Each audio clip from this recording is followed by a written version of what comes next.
Okay, hello everyone.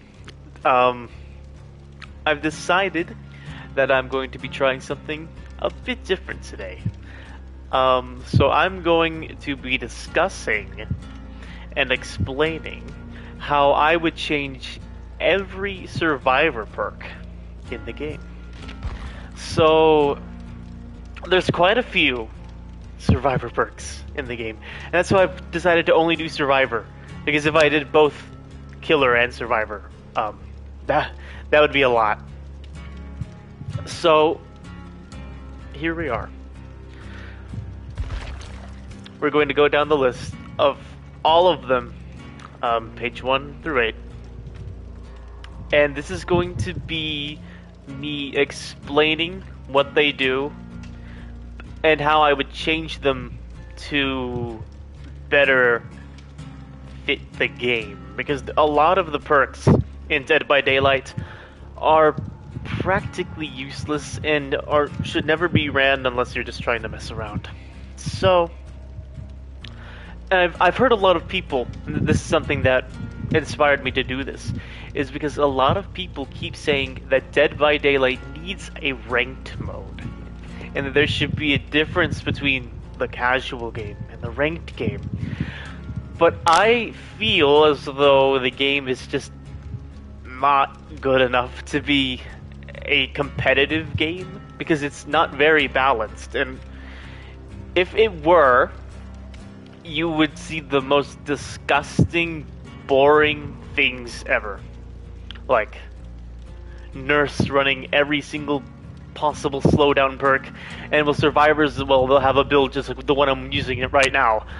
And they wouldn't play Divide. They would only play Claudette, and they would like hide and stuff. So it wouldn't be very good. But I think my number one issue is perks. They just aren't good enough to be considered balanced, because not every perk is made equally. And while I can't just make them all equal, I can at least make changes where I would like to see them. I want to discuss the changes that I want to make. So, let's just get started. So, the very first perk that we have here is Ace in the Hole. Ace in the Hole is a perk that lets you, when you open a chest, get an add-on, or sometimes two add-ons. There's a 50% chance for two add-ons and a 100% chance for one, as you can see there. When you open a chest, your items will contain add-ons. It also lets you keep your add-ons if you escape. It's very hard to adjust this perk, but what I would like to see is, for one, here's a bit of an interesting opinion. I don't think you should lose your add-ons after you use them. If you escape, that is. If you die, you should lose them. But if you escape, I think you should keep them. That might be a bit of a problem, but listen to this. All of the good add-ons, for example, the Styptic Agent and the Hemorrhagic Syringe, they are gone when you use them, so there's no way you could even keep them to begin with. And then there's the lesser add-ons, like these add charges to a medkit. I think you should be able to keep those, because they don't really impact the game all that much. And even so, you could just buy another from the Blood Web. So I don't see why they need to leave. And the same should go for the killer as well. If they manage to kill all four, I think they should keep their add-ons. It would just be a way to, incentivize people to use their add-ons, because I think a lot of people are scared to use them because they don't want to lose them. And I think this would benefit killer mostly, because if for the survivor, people only usually play one. But besides that, so this perk, Ace in the Hole, you should already keep your add-on, so that shouldn't be a part of the perk to begin with.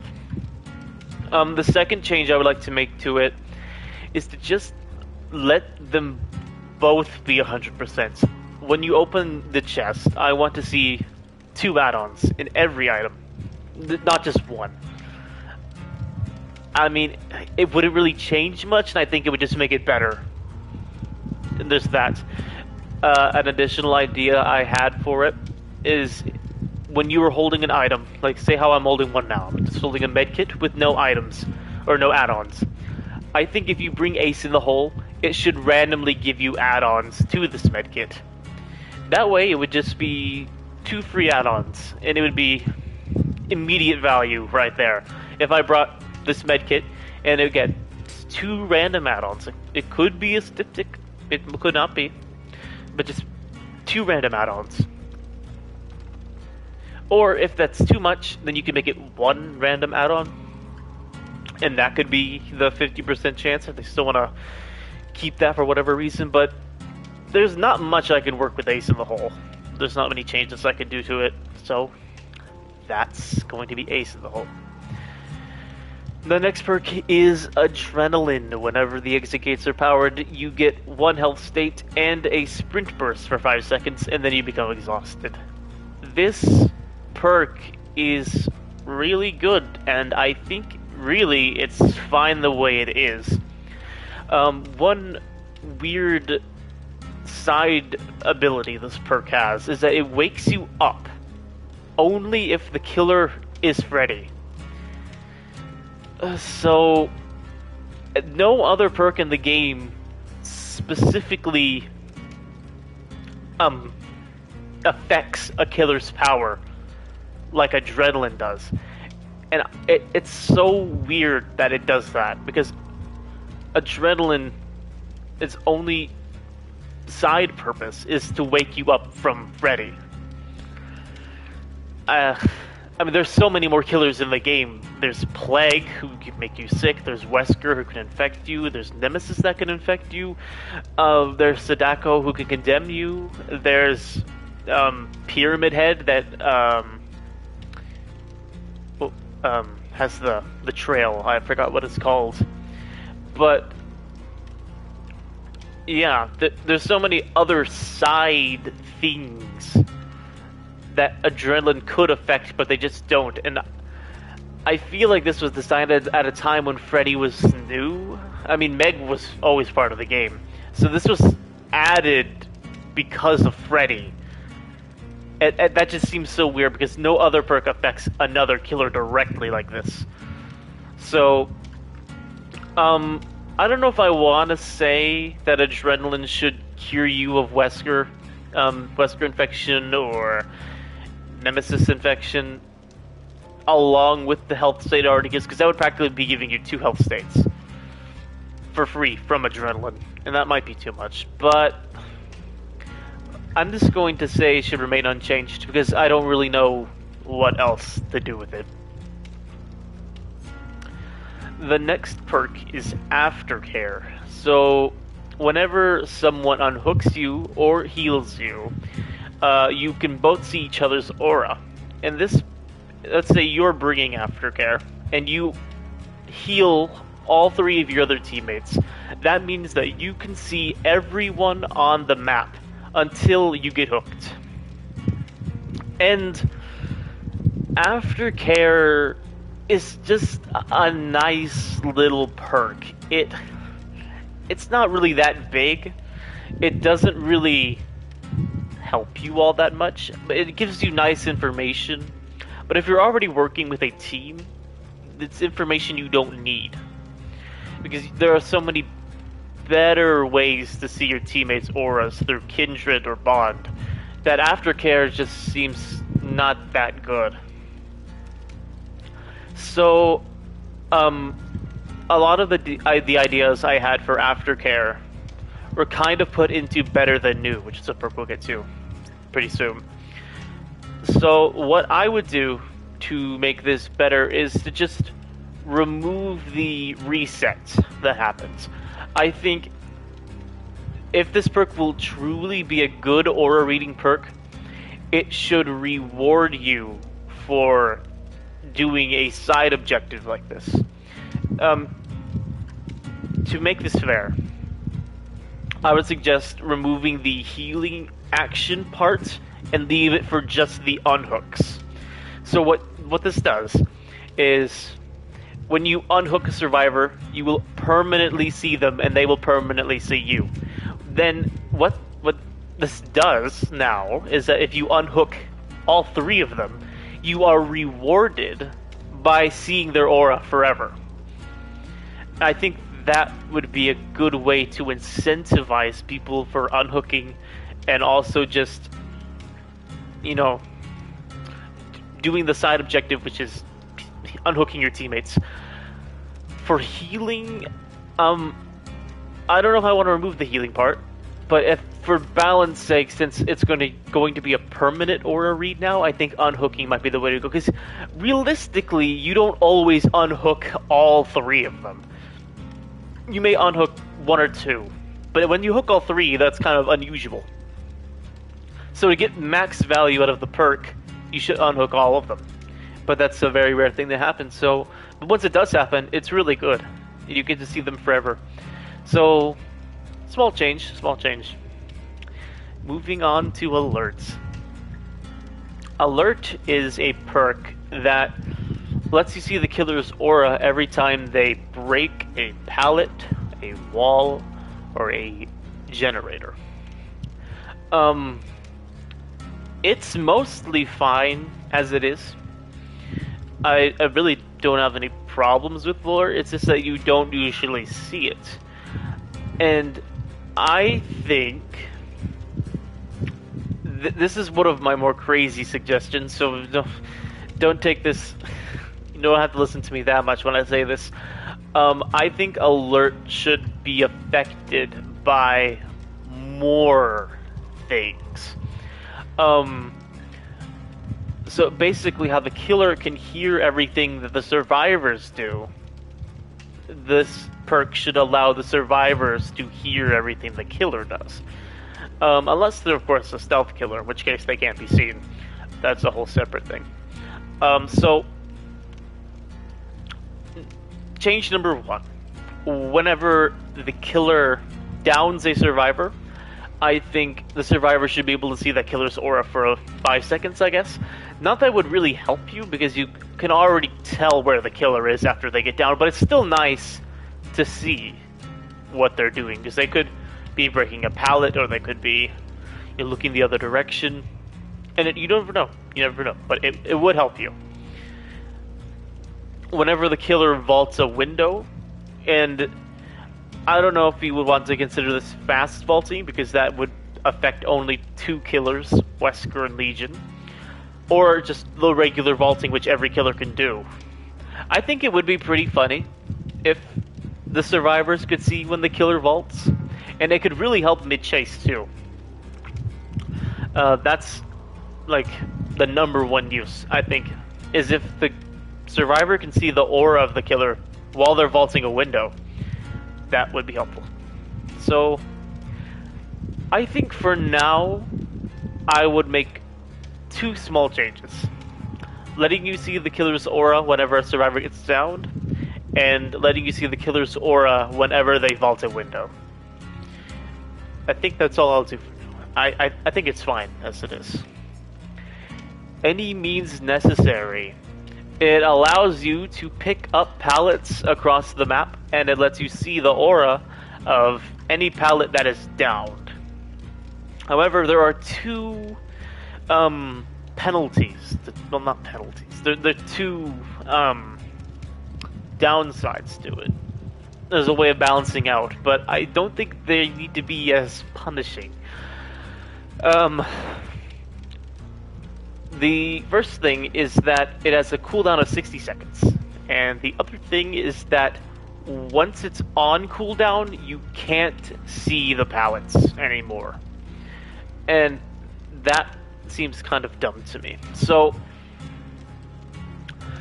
I don't think I think maybe it could use the cooldown.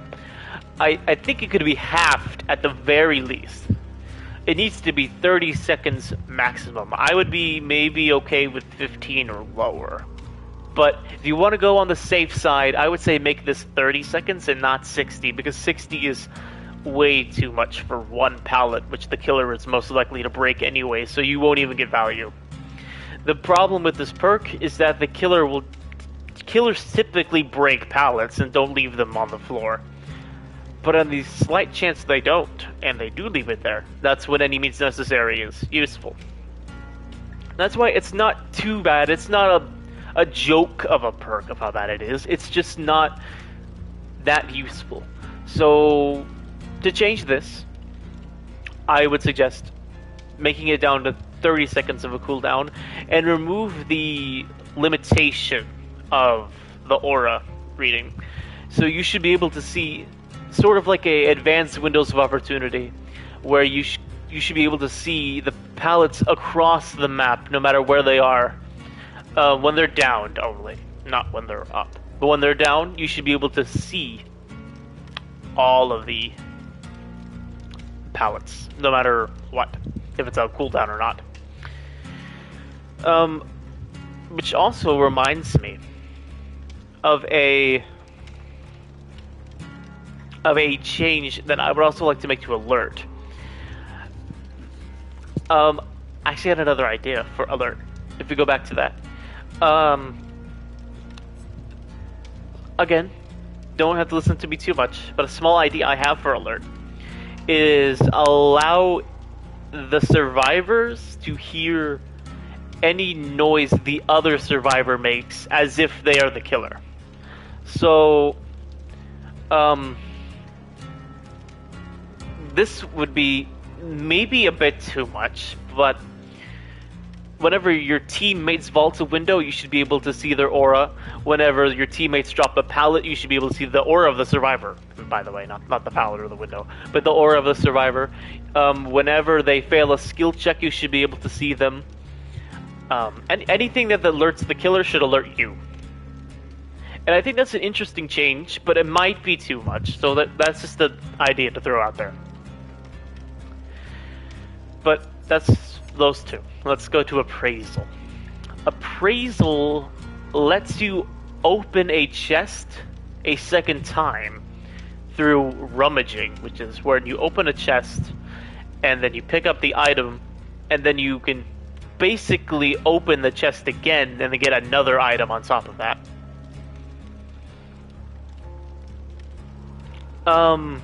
So with this perk, it's again not bad, but chest perks aren't meta for a reason. That reason being, we have a blood web that can give us any item in the game, and therefore we have no need for a chest perk unless we're looking around for a med kit, I guess, after the match, deep into the match. But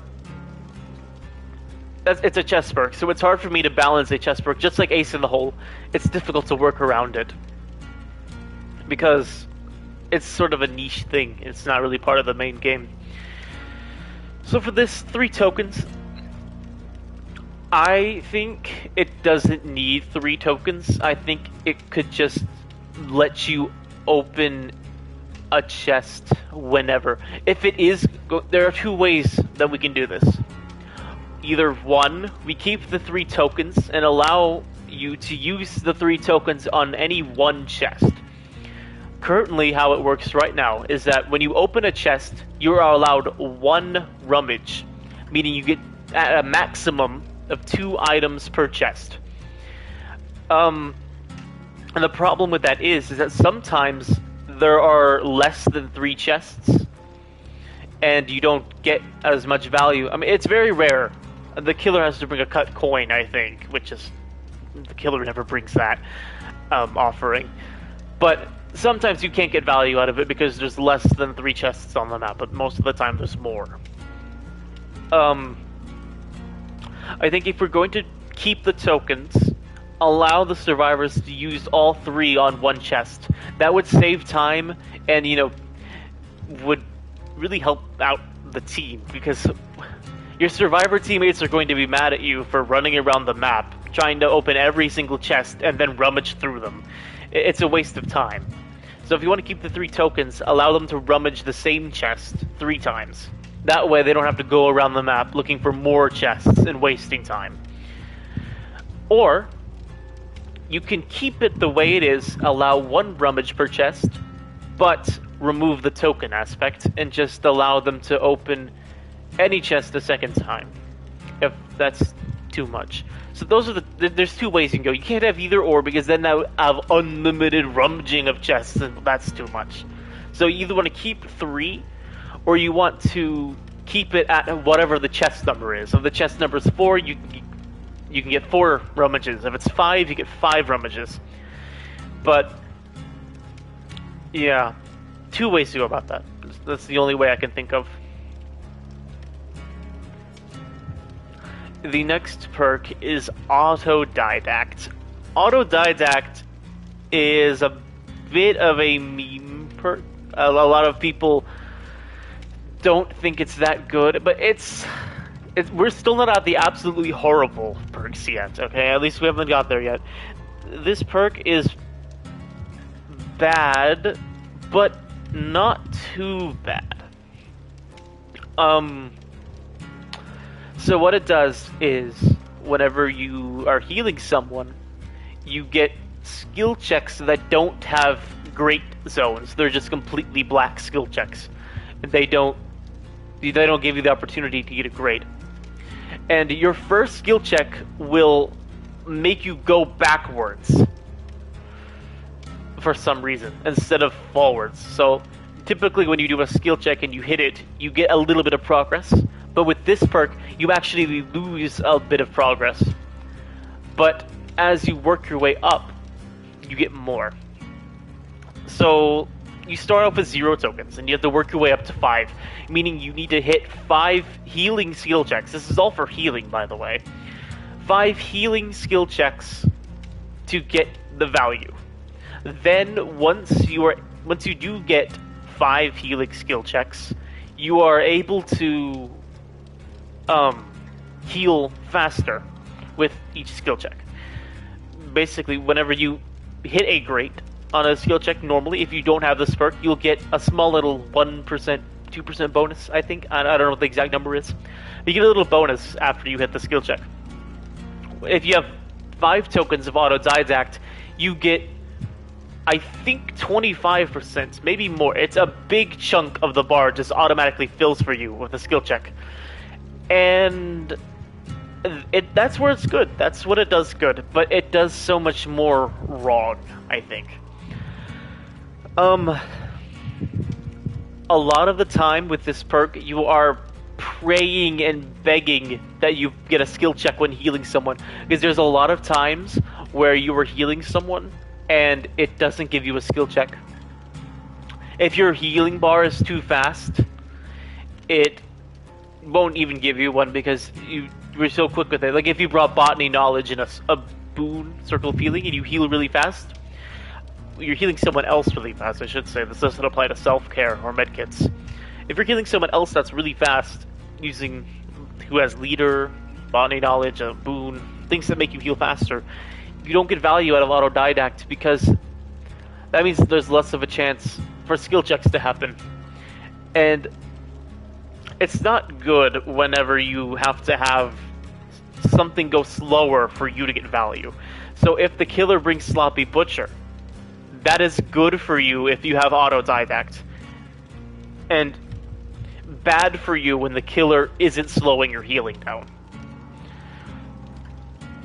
So what I would make to it, the changes, I would like... It's really hard to change this perk without breaking it. But I think we can do away without the penalty for that. The starting penalty for it. I don't think it needs it. I think it can just stay the same. And then make the bonus progress a little less so that it equally adds up once it's at 5 tokens. But that's not the big thing. The big thing is the randomness part, where you're just begging for a skill check. I would like to either have this perk increase healing skill check chances by a considerable amount, or guarantee one skill check at the start of the healing. That way, you can always be sure to get at least one token from this perk, from healing. So that way, you don't waste the heal on someone, and then they never get injured again, and then you never get to use the perk. I would like to suggest more, but I think it's just not in a good position to change all that much. But I would like to see it be a little easier to use. So, 2 changes. Remove the penalty and guarantee a skill check for every heal. Sometimes even more. I think ideally, if you want to have a maximum of 1 skill check per heal, that's fine. But I think what this really benefits off of is when there's 2 skill checks or more. Because sometimes it's possible. It's rare, but it's possible. So, yeah, multiple ways you can go about it, but I think something could be changed there. Next is balanced landing. Balanced landing is, well, balanced. It's pretty fine as it is. Whenever you fall from a high, like, what is the word they use? A height. It's a weird. There's a lot of conditions, I guess, of how high something is when you fall off of. Typically, when you fall, you go and then you're slowed, and that's how it goes. With this perk, you get a sprint burst after you fall instead, and you don't make the you just fall without making any noise, and then you sprint afterwards. It's pretty good as it is, but on certain maps, you won't get value. For example, if you were on Larry's Memorial Institute, you will never use this perk. There are 0 places. Oh, actually, there's one place. There's one. The middle. There's one place where you can use balanced landing, but pretty much most newer maps are okay with this. There's a lot of spots you can use balanced landing at, but a lot of the older maps only allow for 1 spot, and some of them are just hills where you can use them. For example, a coal, the coal mine, the mine map. I forgot what it's called. But the mine shaft map only has 1 hill, maybe 2, depending on the generation, that you could use balanced landing at, and it's just not good. It's very map dependent, and so I don't know how I would change it to make it less map dependent, besides change the map so that you can use it more, but that's going to require a lot of work. So what would I change to the perk just there?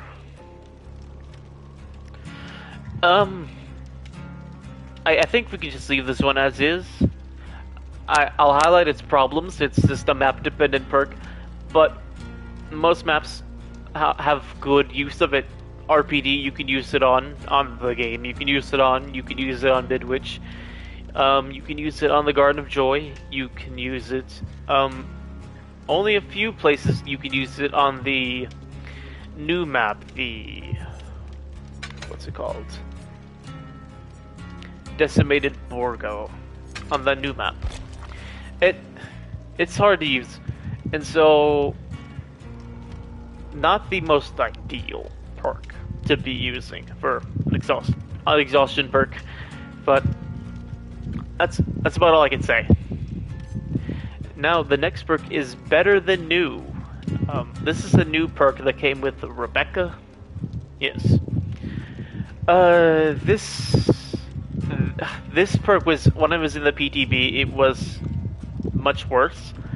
They changed it now, but they also nerfed it. So what it does is that when you heal someone, they get a 16% speed boost to healing, opening the chests, cleansing totems, and blessing totems. It's just so niche because of that. It used to give generator speeds, but the number used to be lower. So I think it was like 6 or 9% for whatever for generator speeds and all of the other stuff. But then they removed the generator speed part and then made it 16.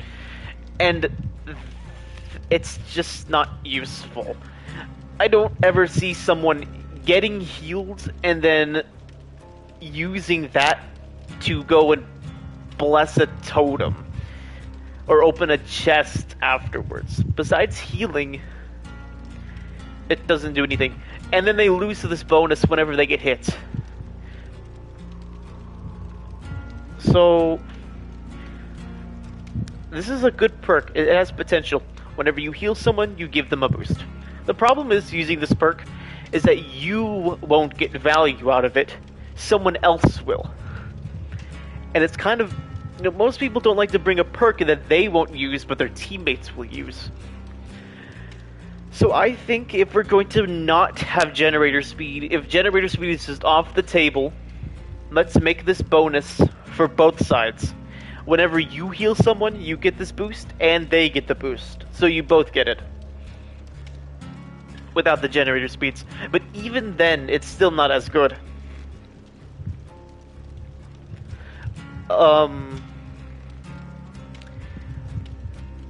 This might be too much, but maybe instead of losing a health state, we can restrict it to either just be permanent or restrict it to being a hook state. So when they get hooked, they lose the boost. Because this is so silly. Whenever you get healed, you get a speed boost to healing. But when you get injured, you lose the speed boost for healing, meaning you can't heal yourself with the perk. Meaning that you have to go heal someone else. And it just doesn't do much. So for this, I think it should be for both sides, and it should be lost after a hook state, or maybe even never, if you want to go that crazy. But it lost after a hook state instead of losing it after a health state, because you can't really get healing value if you're already not injured, because you can't be injured. And yeah. Still a strange perk. Don't know how to work it. But moving on. Bite the Bullet, a Leon perk. Whenever you're healing, all of these sounds are completely muted, and skill check notifications for self-care, not for self-care, just for healing, don't make any noise, and they only regress by 1%. It's good. It's not game changing, but it's good. I like how it reduces the healing scratching sounds, because that would be like a big deal. It makes you stop making noise. It makes your teammates stop making noise. And yeah, it does everything I want it to. But I don't know how else I would change it to make it better. You could give like another small boost after healing, much like Better Than New. But there's not much you can really change here besides adding things to the perk that it doesn't already have. So I think Bite the Bullet's fine. I won't bother with it, and I won't touch it. Blast Mine. Blast Mine is a perk whenever you complete 50% of a generator. You place a Blast Mine onto the generator, and then whenever the killer kicks it, they get stunned and blinded. And it wastes a nice bit of time, but for the work that you put in, it's not exactly worth it. When the killer gets stunned, they're not just going to leave, they're going to go and kick it again. So it wastes a little bit of time, but for 50% of a generator for a few seconds of a stun, it's not really big in the grand scheme of things. I would say either make the stun longer, which is not really fun for the killer, but I think we can reduce the progress required. I would like it to be more in line with wiretap. This is the last perk here. 33% of a generator. If we can make blast mine and wiretap the same by like lowering these cooldowns on it. This is 50 seconds. This is 80 seconds. If you want a nice balance change, I would like blast mine to be the same. So make it 33% of a generator for blast mine, and have the trap activated for 80 seconds instead of 50 to bring it in line with wiretap. And I think that would be a really good change to it, because after 50 seconds the trap goes away if the killer never kicks it, so it doesn't do you much good. So because 50 is a big number, like it's a lot of progress to do, and I would honestly be fine if it was lower than 33, but if you want a nice balanced number, then we go with 33% for the generator progress. That's what I would do. I would like it to be the same as wiretap. I like them to go together. It'd be pretty good. Okay, Blood Pact. Okay, so this is sort of similar to Aftercare, but it's based off the obsession. So whenever the obsession becomes injured, or you become injured, you can both see each other. So if I bring this, does it boost obsession odds? Yes. Oh, it reduces the obsession odds.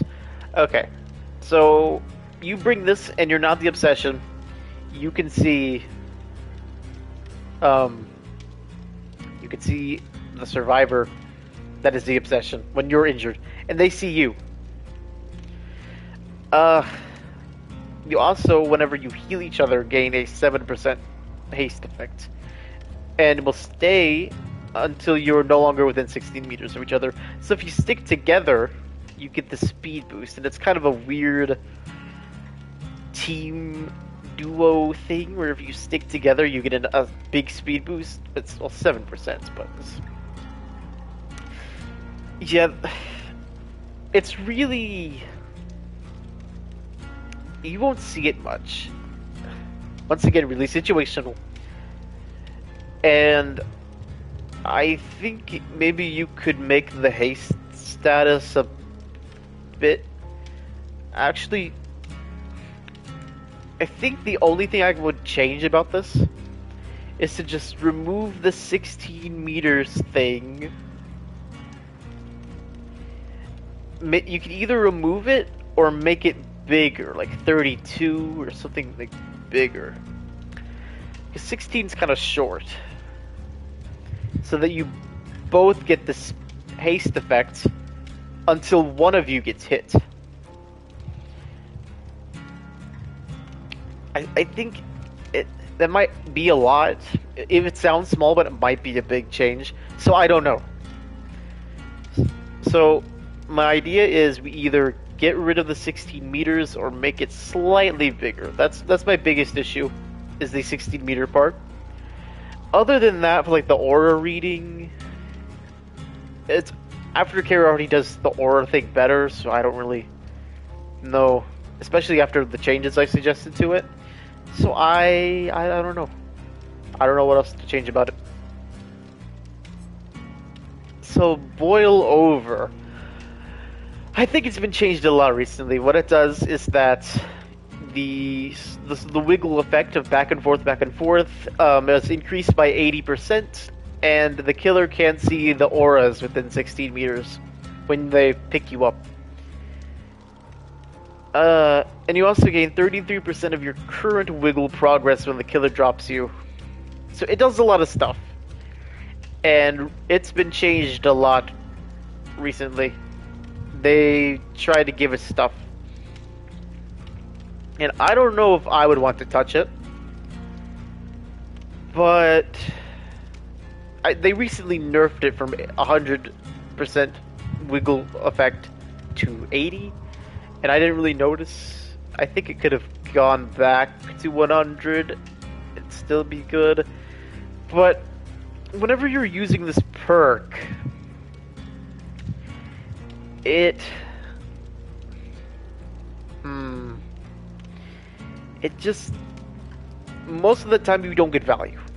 It gets its value if you're on RPD, if you're on an indoor map, if there's floors that you can fall from. It when you're just in a normal game and the killer just picks you up, like if you die right next to a hook, you got zero value. The best value you get from it is if you run to the corner of the map and hope the killer can't find a hook. It just doesn't.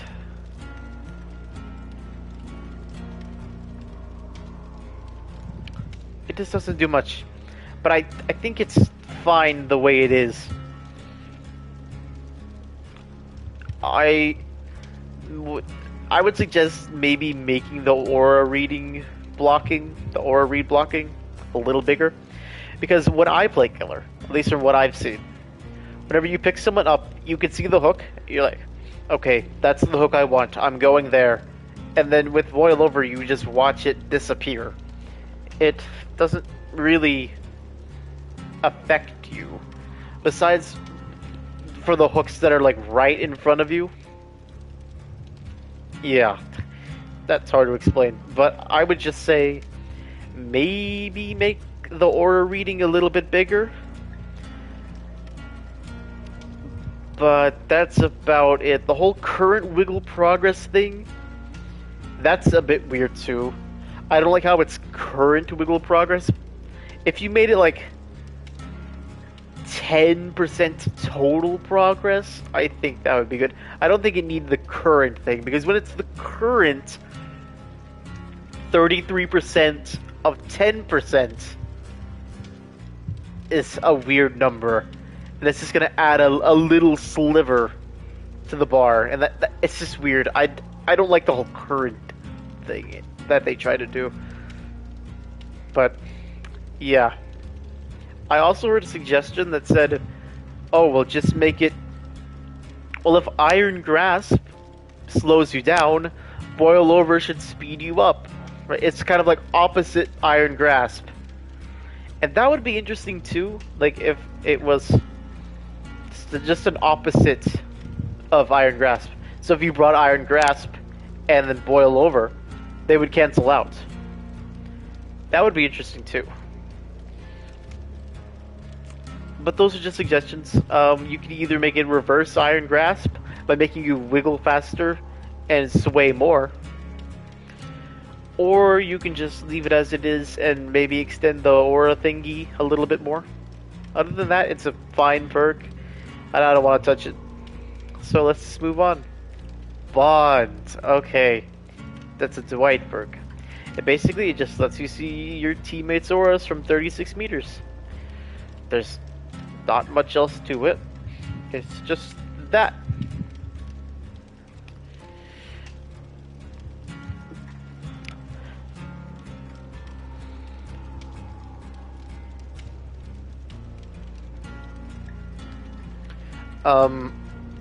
There's not really much I can change about it.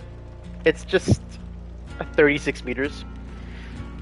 It could be a little more, but I think it's just fine for what it does, and I don't think it really needs to be changed. It's not very useful, but if you want to see where your teammates are, maybe it's better to bring Kindred.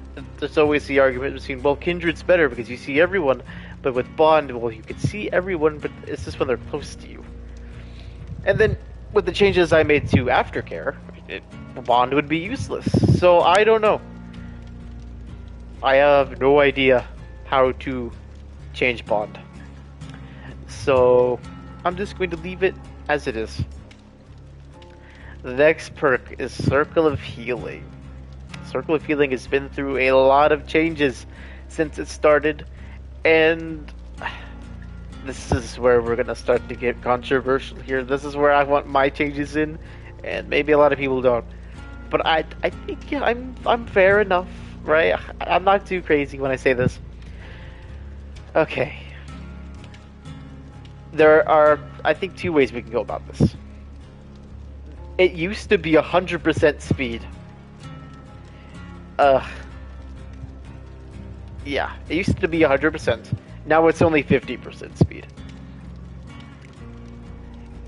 We can either make this to where the normal healing speed, if we could remove the self-care part and then make it just purely heal speed, no self-care bonus, no self-care ability, and it's just a healing speed bonus,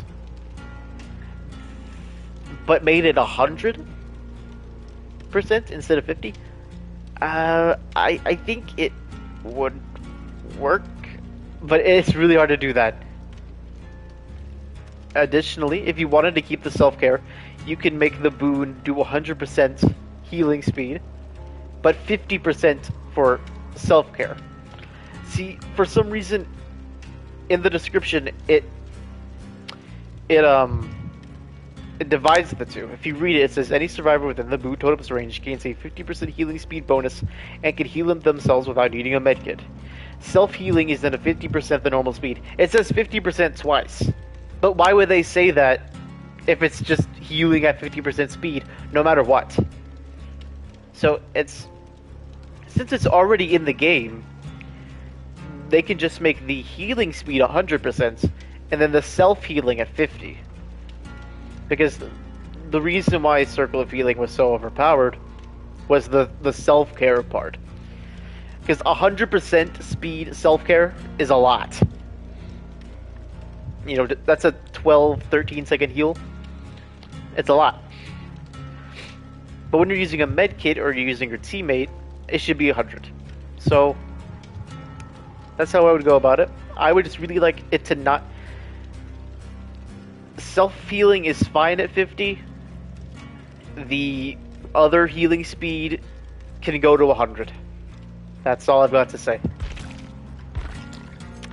We're now moving on to page 2. Okay. Boon Dark Theory. The worst boon totem in the game.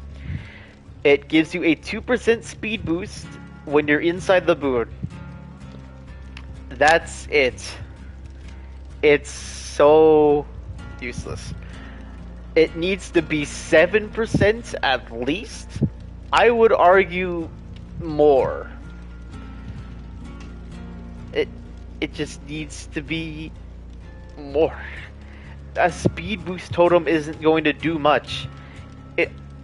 If you want to play it safe, change the numbers to make them bigger. But you could give it some more abilities other than just a speed boost, because it's not that useful.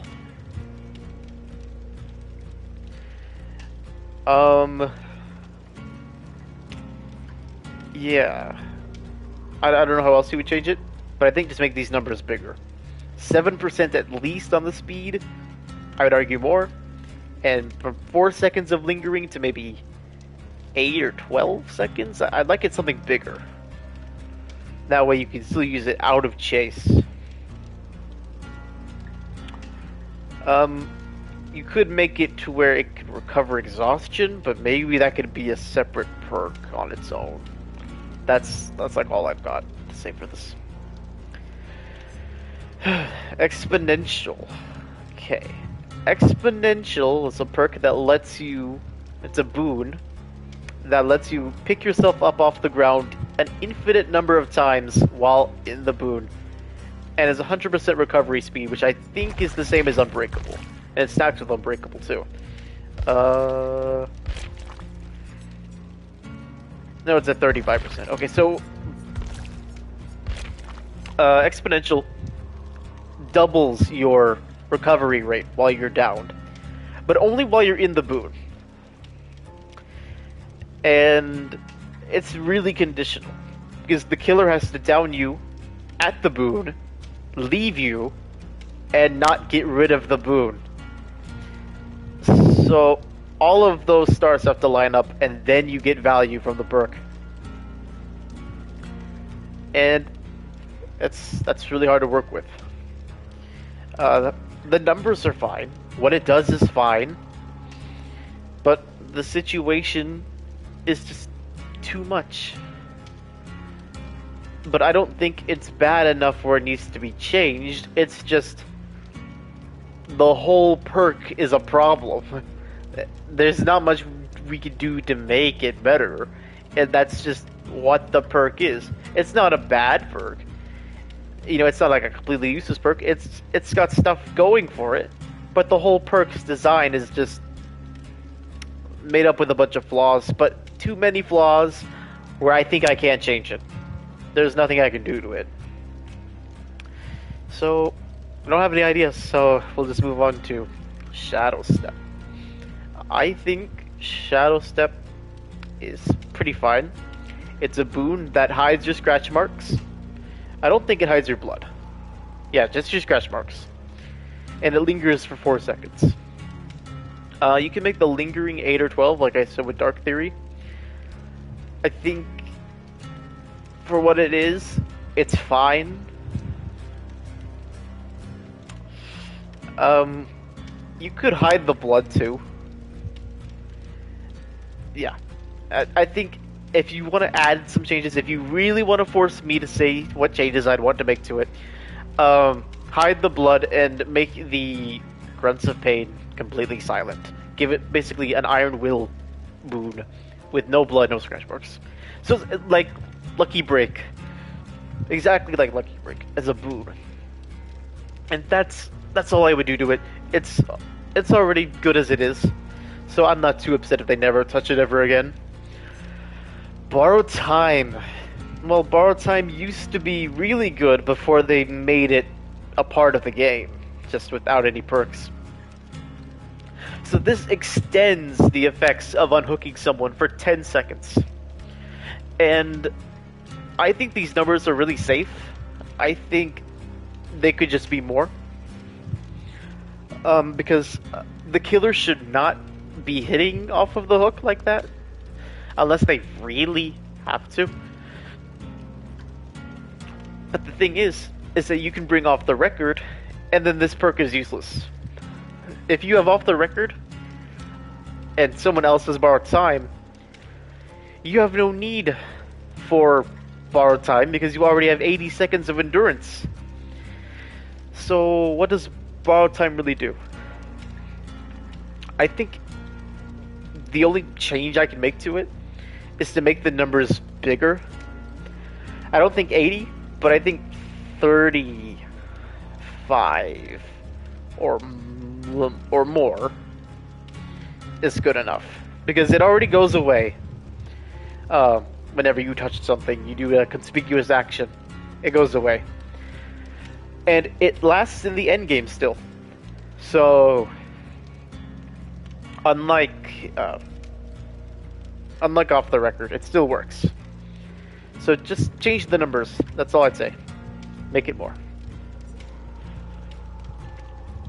Body Knowledge is a really good perk. It was buffed recently. It makes your healing speed 50% faster, but your healing item efficiency, which is like medkits, is reduced by 20%, meaning that you consume more of your medkit. That's the biggest issue. If you bring Body Knowledge and a medkit, like this medkit I have here, I have a brown medkit. This brown medkit is not enough for a complete heal if I bring Body Knowledge, but it is if I don't. And it's just a bit of an unnecessary downside, which I see why they put it. Healing speed is a big issue. It can really, like, it's going to be insane if we don't do this. But I think it's fine if they just got rid of the whole healing item efficiency reduction. This whole second part of the perk can just go away, I think. You could have it not apply to medkits, but I think that would maybe make it worse than it already is. But the 50% healing speed just in general, for self-care and for healing without a medkit, is already really good as it is. And so for that, I would say that's fine. But I would like the healing item efficiency removed. It's just such a weird thing to have a perk that makes medkits drain faster and have it not be a killer perk, and the fact that it's a survivor perk. Yeah, it's just weird. I think they should just get rid of that part. But I see why it's there. So if they never touch it, I'm okay with that too. The next perk is Breakdown. Whenever you're unhooked from a hook, that hook breaks for 2 minutes. It's a perk that is not used very much, but it does a lot. I don't know how I'd go about changing this. It's 2 minutes, which is a really long time. Maybe I'd even say nerf it, but I wouldn't say nerf it, because I think it's fine the way it is. The killer's aura is shown to you as well when you're unhooked. That's useful.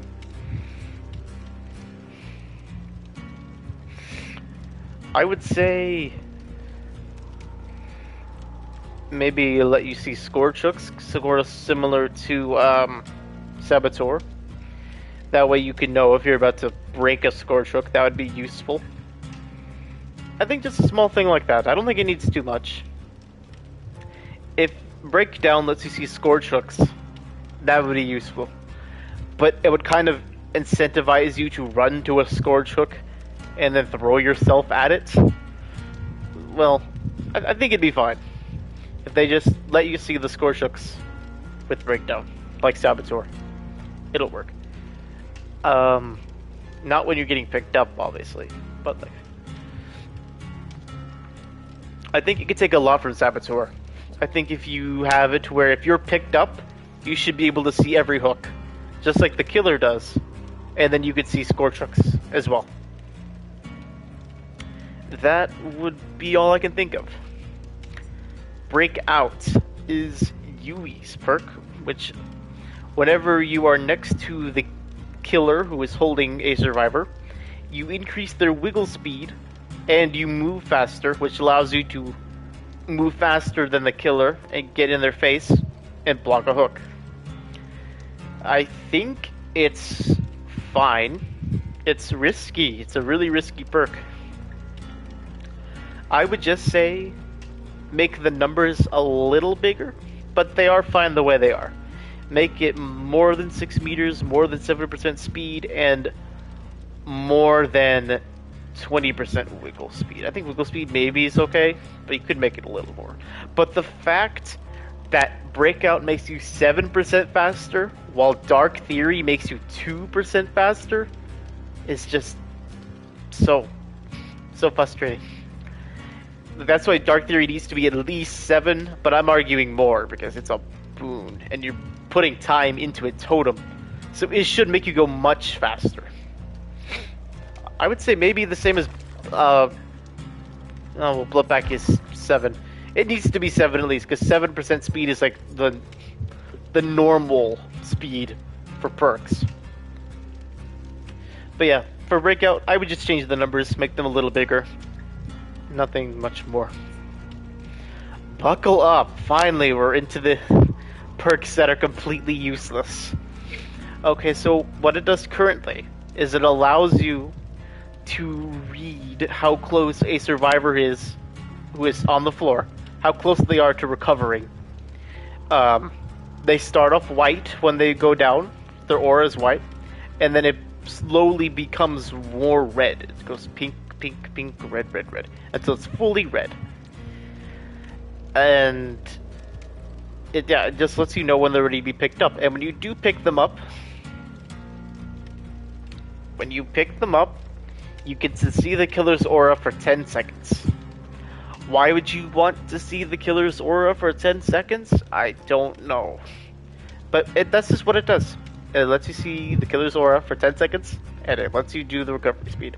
The next update, the very next update that's coming out pretty soon, will already let you see how close the survivor is to being recovered, so you don't need this perk at all. In fact, no one ever brings this perk. This perk just needs to be completely reworked entirely. There's nothing about this perk that's good, and that would even want... I would just want a completely different perk. So I need to come up with an idea that's based around picking someone up. For one thing, maybe we could have it increase the healing speed whenever someone is down, but a perk already does that. It's will make it, I think. Oh, that's a different perk. What's it? It's not We're Gonna Live Forever, is it? Oh yeah, it is We're Gonna Live Forever. Yeah, that already increases your speed, so I don't know how I would do Buckle Up.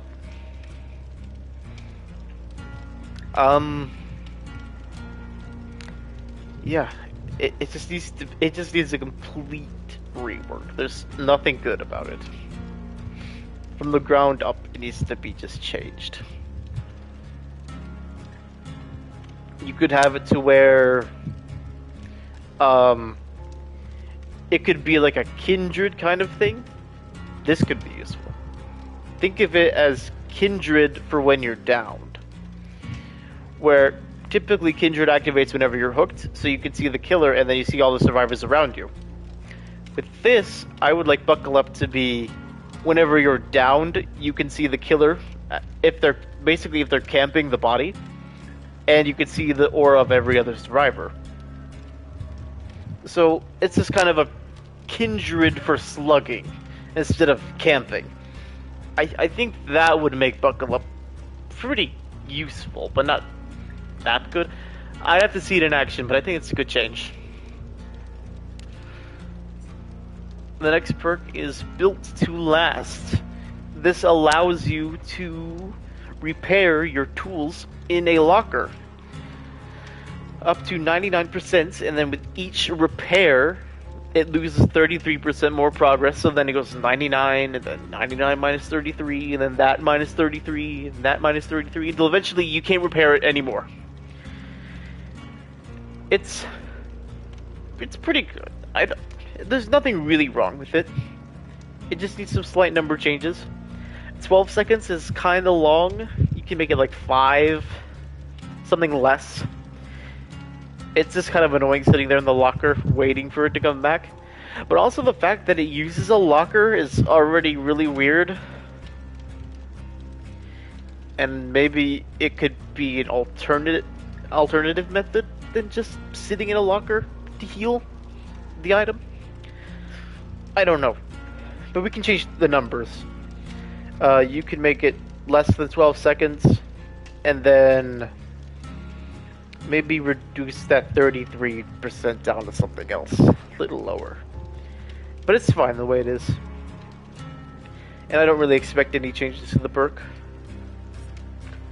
The next perk is Calm Spirit. Once again, a pretty useless perk. It makes it to where you can't disturb crows, and you don't scream. And then this new this new ability they gave to the perk recently, which is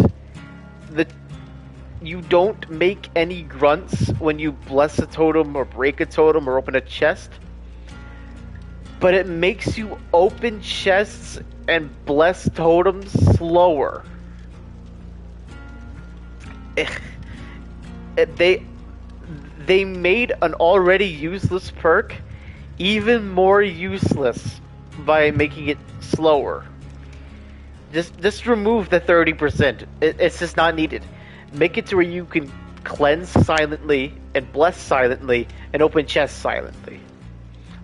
And even then, this perk wouldn't even be good, even if those changes were a thing. So just remove the whole 30% reduction. It doesn't need that. It's not good at all. Other than that, the crows, the screaming, that's fine, I guess. It can have a few other alternative things that affect certain killer powers. I know I said adrenaline waking you up with Freddy, but we could have you don't make loud puking sounds as Plague. As Wesker, you don't make not Wesker. With Nemesis, you don't make loud coughing sounds. Same with Plague. You don't make coughing or puking sounds. With Wesker, you don't make weird little sounds with the infection. Overall, it just makes you quiet for everything besides being injured. Obviously, that's for Iron Will, which is, Jake's perks. So, just small changes. It still wouldn't be good even if it had those changes, but something to make it a little more worth it. I don't know. Clairvoyance. Clairvoyance is a perk that whenever you break a totem, it lets you see the aura of pretty much everything besides your teammates and the killer.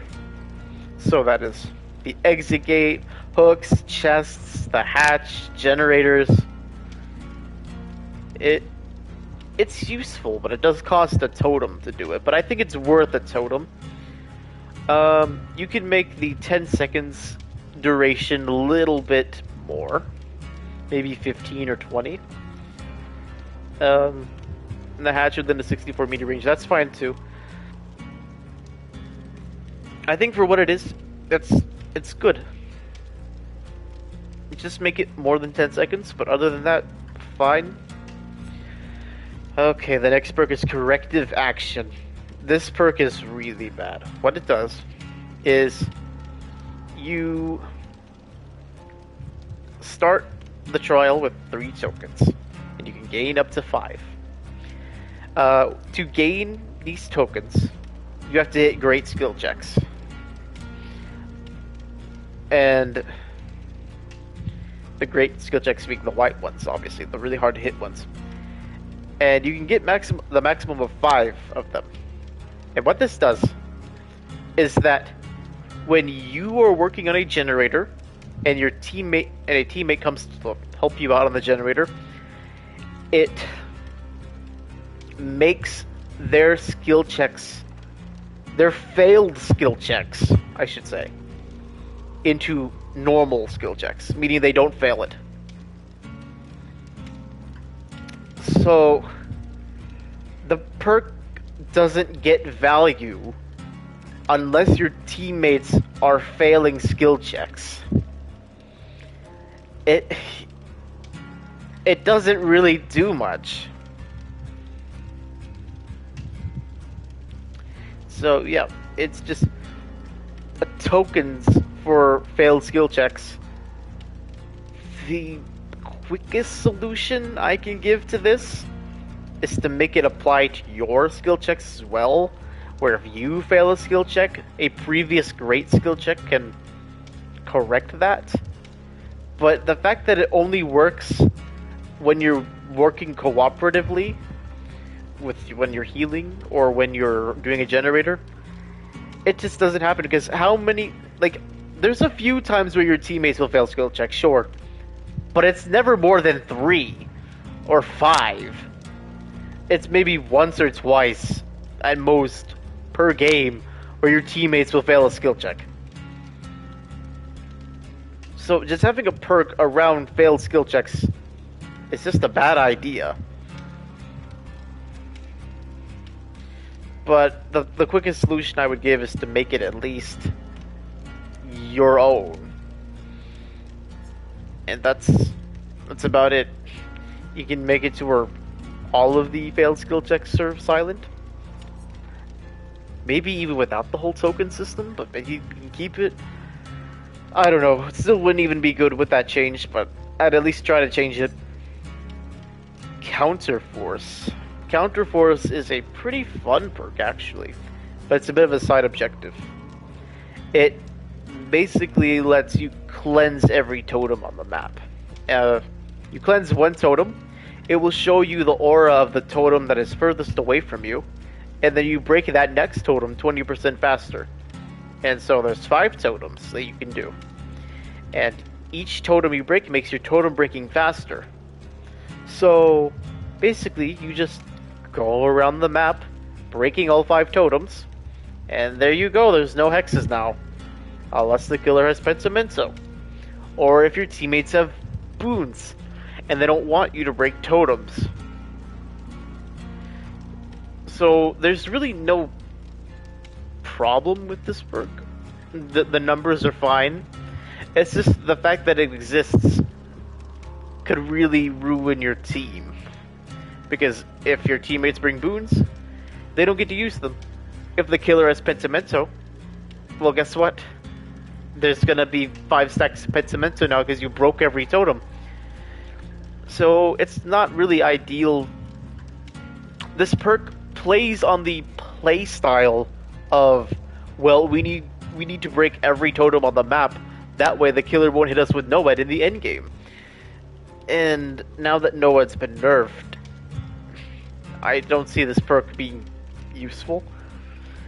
But it's fine. I think the perk can just stay as it is because there's nothing really... Just the design of the perk overall. Maybe if you gave a little bit more of a bonus for breaking the totems. But that's a Hattie perk that comes later on that we'll get to. But for this one, I think it's fine. Maybe for a small change, show every totem on the map. That's all I have to say. Maybe only show the hexes. That could help too. But yeah, that's all I have. Dance with me. Whenever you vault a window or a pallet, you leave no scratch marks for 3 seconds. It has a cooldown of 40 seconds. Not very useful. If the killer sees you vault something, they're going to look with their eyes and see where you ran to. 3 seconds of scratch marks is not going to change anything. And it has a 40-second cooldown. If it's going to be 3 seconds, it needs to be like a 10 or 20-second cooldown. Like 40 is way too much. I think we can have it be like a quick lucky break. So, dance with me. When you vault the window, you should get no scratch marks, no blood, and no grunts for 20 seconds, maybe more. That's how I would change it. Because no one is going to run dance with me. And then the cooldown should be 10 or 20 seconds. That's how I would change it. But the way it is now, no one's going to use dance with me. It's just bad. Dark Sense is a perk that lets you see the killer.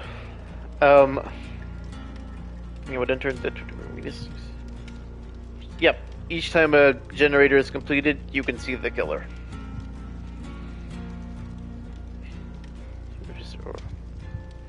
Well, the killer entering 24 meters around you. Aura.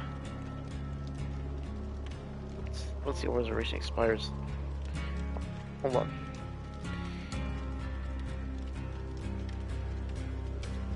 Oh. Yeah. So,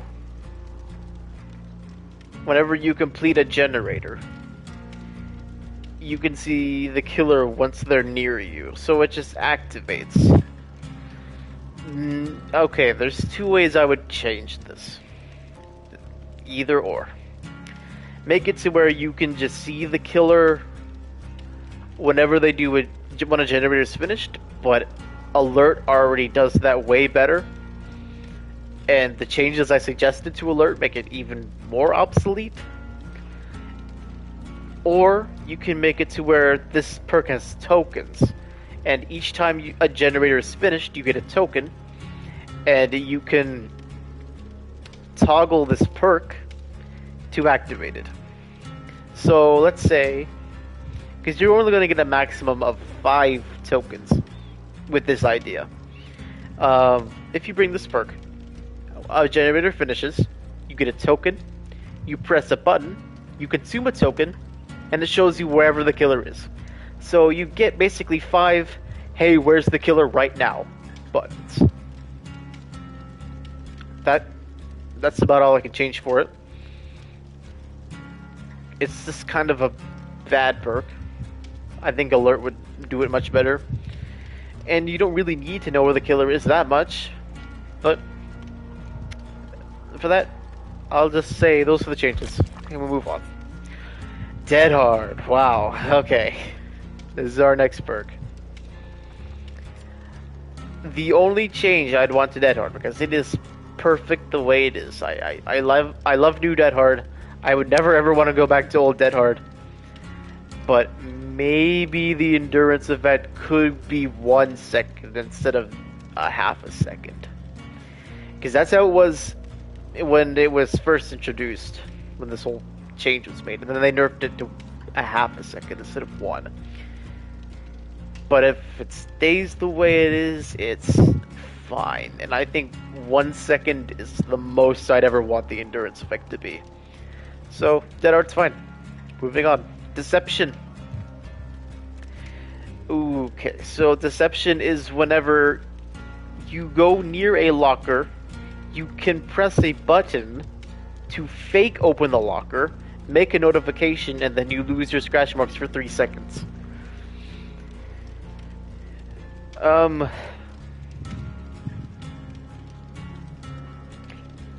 Yeah, it's basically just to trick the killer into thinking you went inside a locker. Which, once the killer catches on, it's not going to be very useful.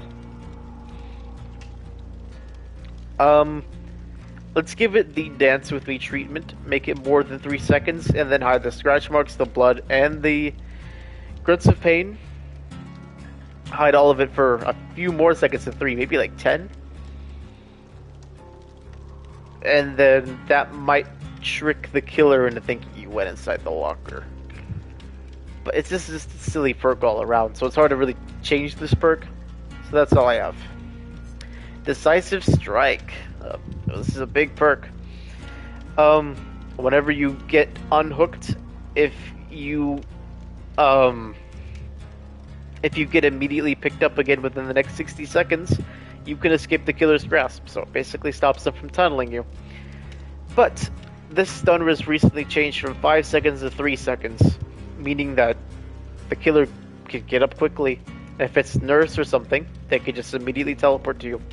So Decisive is kind of bad and no one runs it anymore. So I would like it to go back to 5. I don't think it needed to be 3. I think the whole deactivates after the exit gate thing was added to it. That's fine. And you only use it once per match, so make it 5 seconds again. All I have to say. Deja Vu. Deja Vu lets you see the generators. 3 generators when you first spawn in that are closest to you. And then, after each generator is completed, it shows you the next ones. You also get a 5% speed boost, which was a recent thing that was added to it. It's okay, I guess. Maybe make it more than 60 seconds. Maybe make it 2 minutes. Like corrupt intervention time, 180 seconds. And then maybe make it 10% speed boost for repair. But maybe that's too much. But not many changes I'd make to this. It's pretty fine the way it is. And I'll just leave it as that. Oh, Deliverance. Okay. Deliverance is a perk that lets you have a 100% chance to unhook yourself if you unhook someone earlier. And then you get to be broken for 60 seconds, which doesn't let you heal. Deliverance needs to be changed a bit. If you're going to have someone be unhooked... Okay, so it's like a Deliverance curse, basically. If you bring Deliverance, you're probably going to be the first on the hook. Just karma will have it. You will be the first one to go on the hook. And that's not good. But, I mean, that's just karma. That's just luck. A lot of the time, you won't be the first to be on the hook. And that's good. But it's still it's a good perk, but it could be buffed. I think. Okay, this is the controversial change. I think you should be able to unhook yourself at stage 2. That's what I would change. I think that's the biggest change I could ever make to Deliverance. Everything else is fine, but it should allow you to unhook yourself at stage 2. That's all I have. But you shouldn't be able to do that unless you don't have this perk. If you don't have the perk and the perk is inactive, you can't use it. That's all I would change. Desperate Measures, a bit of a weird perk, but for each injured survivor, or hooked or dying, whatever, any survivor that's not healthy, makes your healing and unhook actions faster by 14%. I think we could add a little additional thing to make this a reverse thanatophobia. So 14% for all those other things, and then 3% for generators. So what this would do is that this perk would allow thanatophobia to be completely useless. Which is basically counter it. It would be an exact opposite. But if the killer doesn't have thanatophobia, it would make your generator speeds even faster for each person that's injured. So maybe 3 or maybe 2% faster, but you don't want to mess with generator percent speeds or you're going to get to a lot of issues. So for Desperate Measures, I would make just a small generator speed boost in there as well. But other than that, a weird niche perk not many people use. Detective's Hunch. Okay. So whenever you complete a generator, you can see the aura of more generators and chests and totems.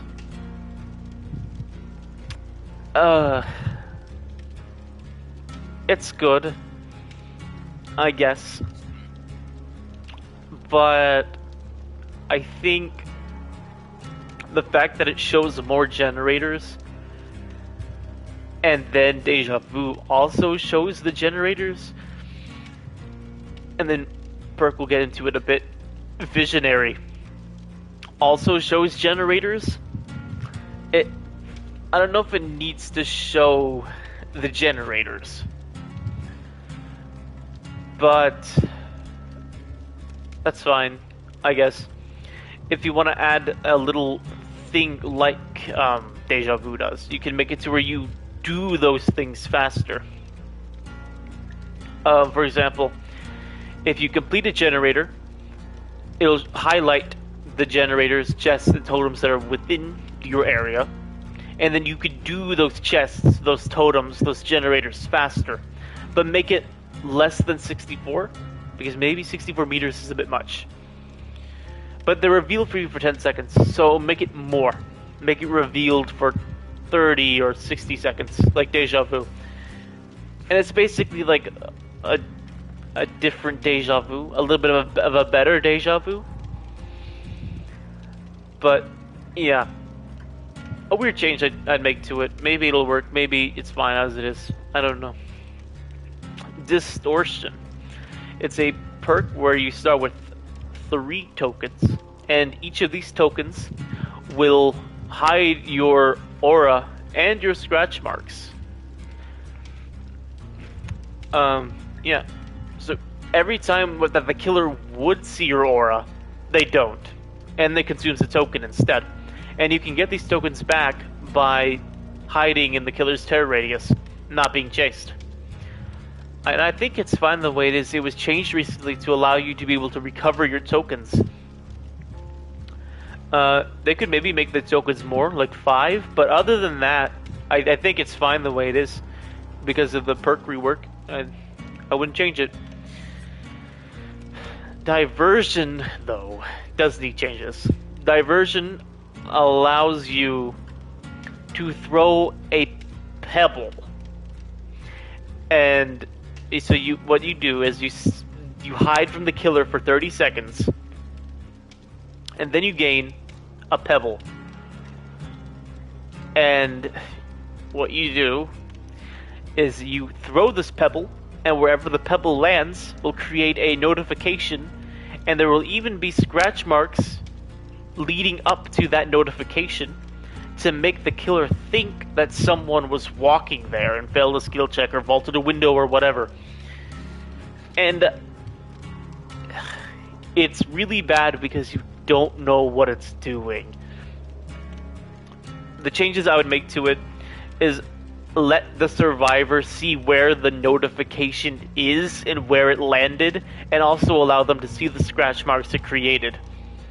Because only the killer gets to see those things. Like, if the killer sees a notification that's in the sky, because yes, that can happen. It could just have a notification in the sky, and the killer go, well, there's no way a notification would appear up there. They obviously have diversion. And it doesn't do anything. So let the survivor see where the pebble lands, and let them see the notification. Because I don't even know how it works. Like, is there like a trajectory? Am I supposed to throw it the right way? I don't understand it. So I think a simple change with that would make it much better to use. The next perk is empathetic connection. Whenever a survivor is injured, they can see you from a range of 96 meters, and you heal other survivors, not yourself, 10% faster. It's a nice perk. I don't think it needs to be 96. I think it can just be forever. Whenever they're injured, you see them. You could also make it to where if you're injured, you can see injured people as well, but maybe that would make empathy a little bit more useless. But I don't know. And then we go to empathy, which is the next perk. Is whenever, if you see a survivor that is injured, you can just see them. It doesn't really do much.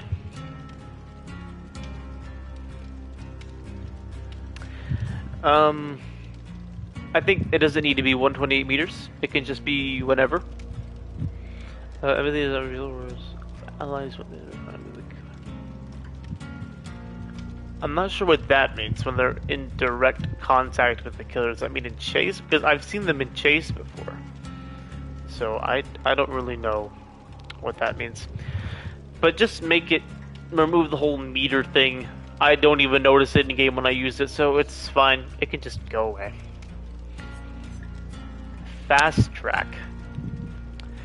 Fast track is whenever a survivor gets hooked, you gain 3 tokens, and each token counts for 1% progress of a generator. So basically it converts hook states into generator speeds. And basically the perk relies on your team failing. And that's why it's probably not good, because if your team doesn't fail, then you don't get progress. You can maybe like double the amount of tokens, like make it 6 tokens per hook, and then maybe something good will come from it. But yeah, this is the way it's designed, is all about letting your teammates die. So maybe once they die, they get an even bigger bonus of tokens. But that's all I can change for it. Flashbang. Whenever you complete 50% of a generator, you can go into a locker and craft a flashbang, and then you can throw it on the ground and you can blind the killer with it, or get saves with it, or whatever. And the problem with flashbang is that you can't carry anything else with you. There used to be a bug where you were able to carry a flashlight or a toolbox or a medkit and a flashbang with you. And it worked mostly. And I think it needs that change again. And the bug also allowed you to carry multiple flashbangs. So I think that's what flashbang needs. You need to be able to carry more than one, and you need to be able to hold it while holding an item. Those are like the two things I would change to flashbang. But if you can't do it while holding an item, then it needs the ability to hold more than one. Because if you have a flashlight that can blind the killer multiple times with range, then a flashbang that can only blind the killer once at close range, it doesn't add up. There needs to be more than one. That's the biggest change I would make.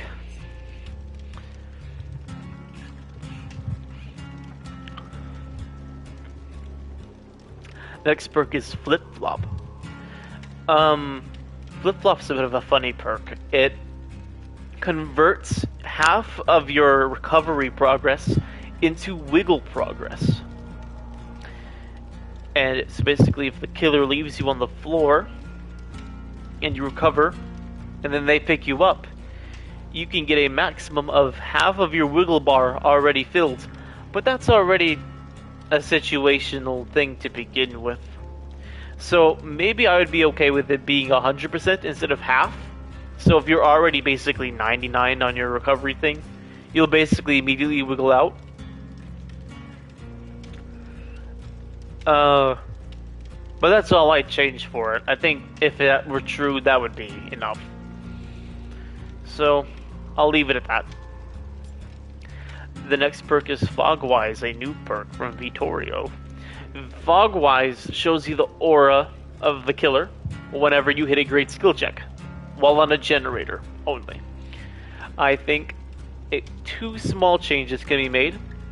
Great skill checks anywhere should affect it, not just generators, so that could be self-care healing, healing a teammate, anything else that requires a skill check, you should be able to see the killer. If you manage to hit a great skill check. And this perk should reveal the killer if they're undetectable. It's a bit of a strange one. So if the killer is Michael, he's in tier 1, you should be able to see him. If the killer's Wraith and he's invisible, you should be able to see him. If it's Ghostface and he is in stealth mode, you should be able to see him. And I think that would make the perk, not as obsolete compared to Alert. That's all I can change for that one. The next perk is For the People.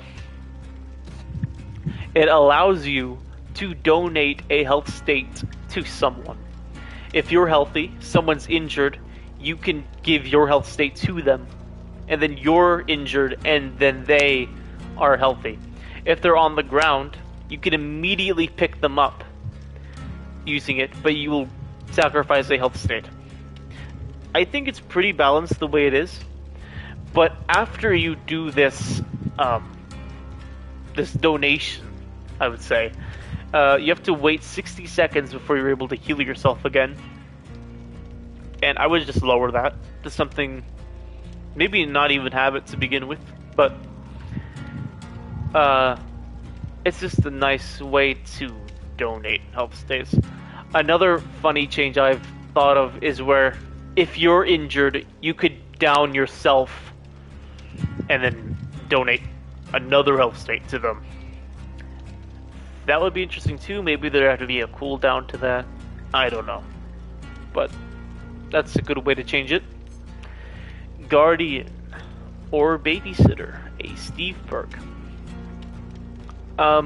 Whenever you unhook a survivor, they don't leave scratch marks or blood, and they get a 7% haste effect for 8 seconds. And you can see the killer's aura. It basically just boosts the speed boost that they already get after being unhooked. Just some small changes I would make to this. Let the survivor who gets unhooked see the killer as well. and make the haste effect a little more than 8. I think we could at least make it 10 to make it in line with borrowed time, but I also suggested the borrowed time should be more.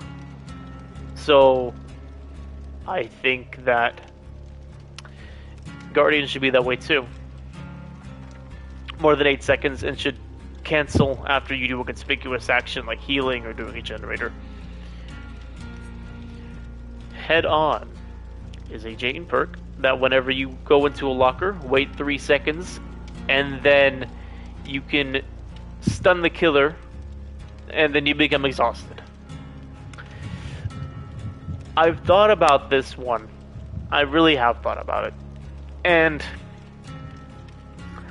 I think it doesn't need to be exhaustion. It just needs a 40-second cooldown instead of exhaustion. And I think it would be fine.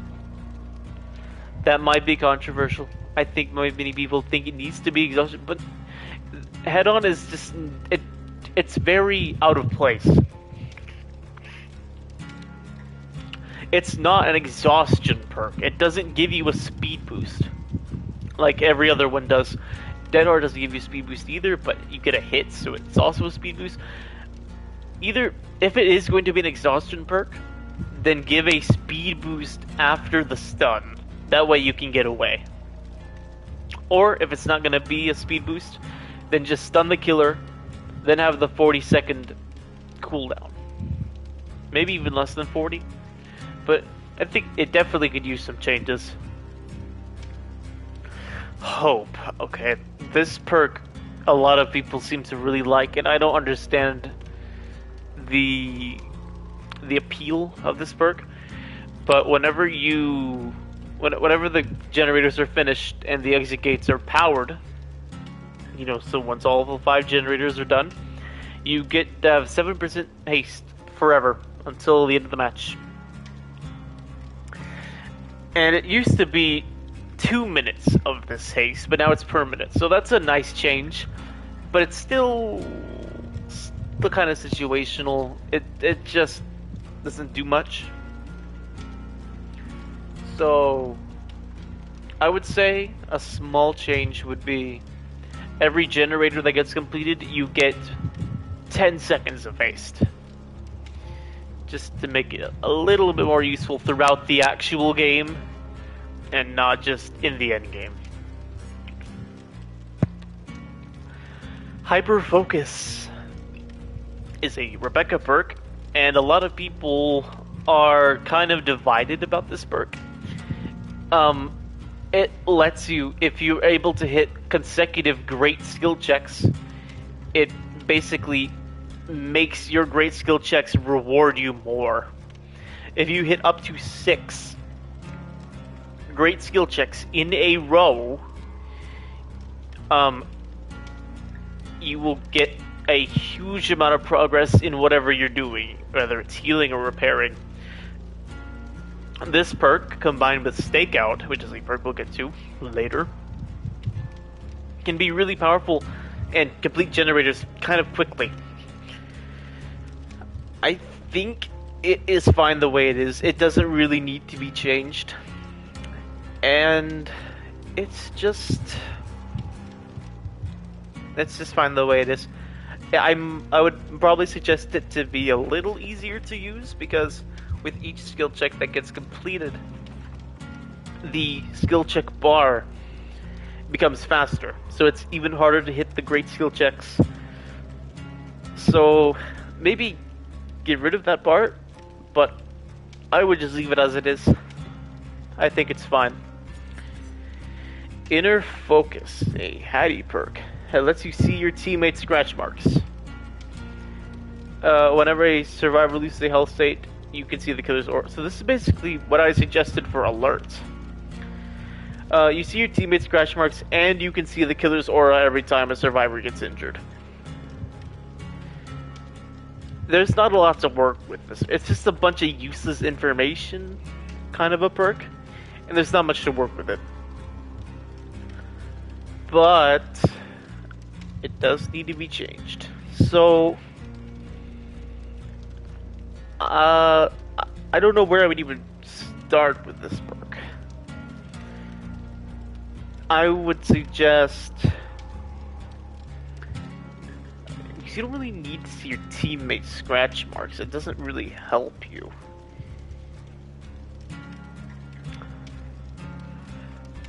I just don't know where to start with this one.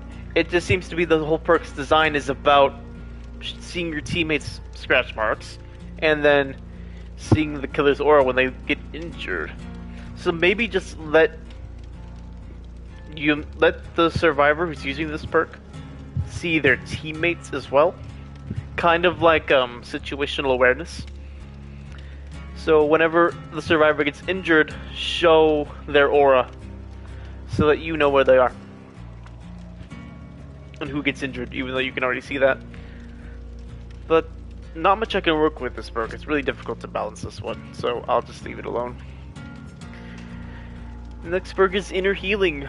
You consume one totem, and then you hide in a locker, and then you get a health state. It takes 8 seconds to heal, and it used to be really good before Michaela came along and ruined everything. Now it's much more difficult to use this perk without feeling like you're wasting a perk slot. This perk allows you to only heal yourself 5 times maximum, and that's assuming that your teammates don't bring boons, and that's assuming your teammates don't break the other totems. So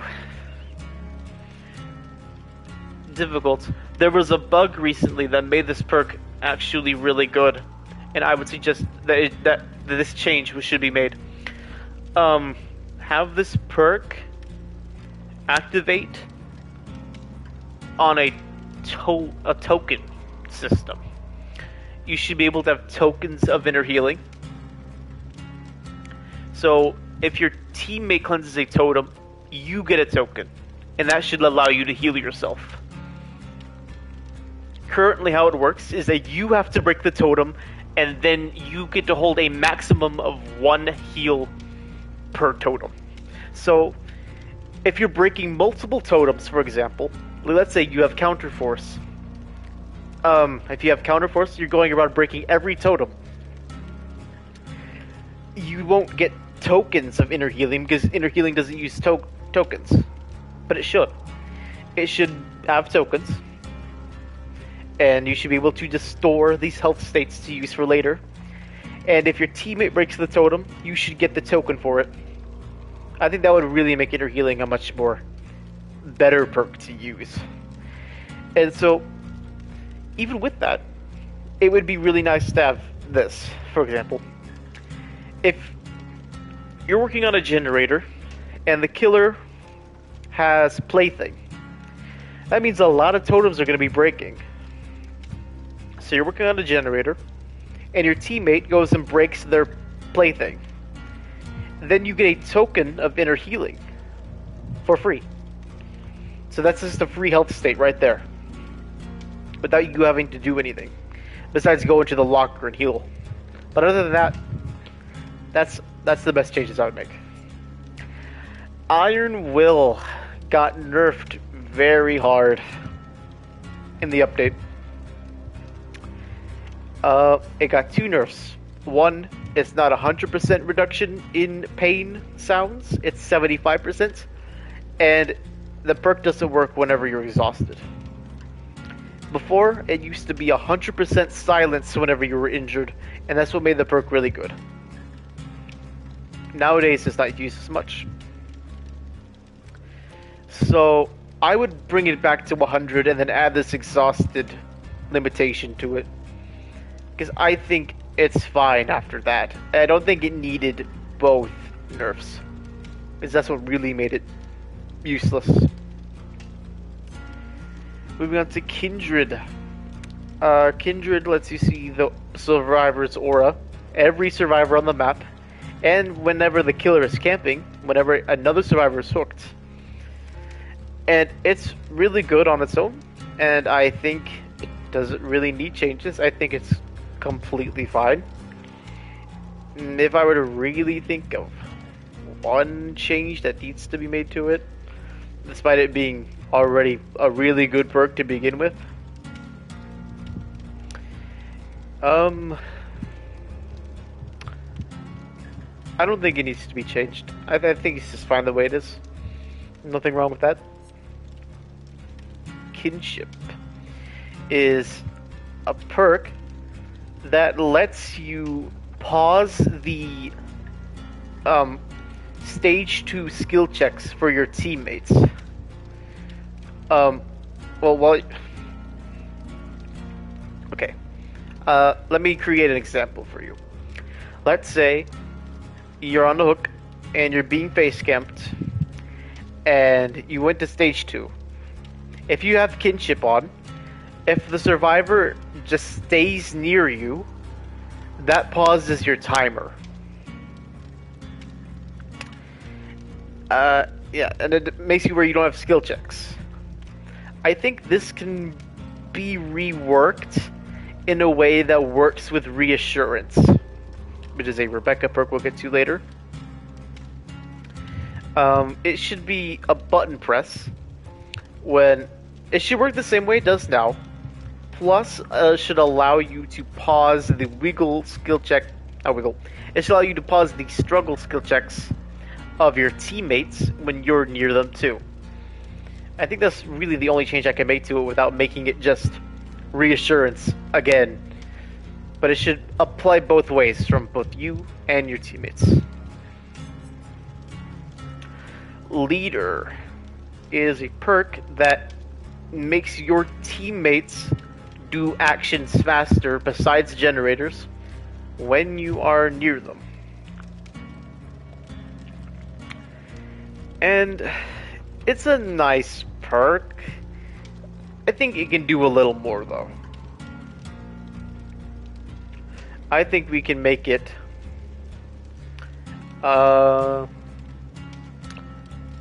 we could say 50.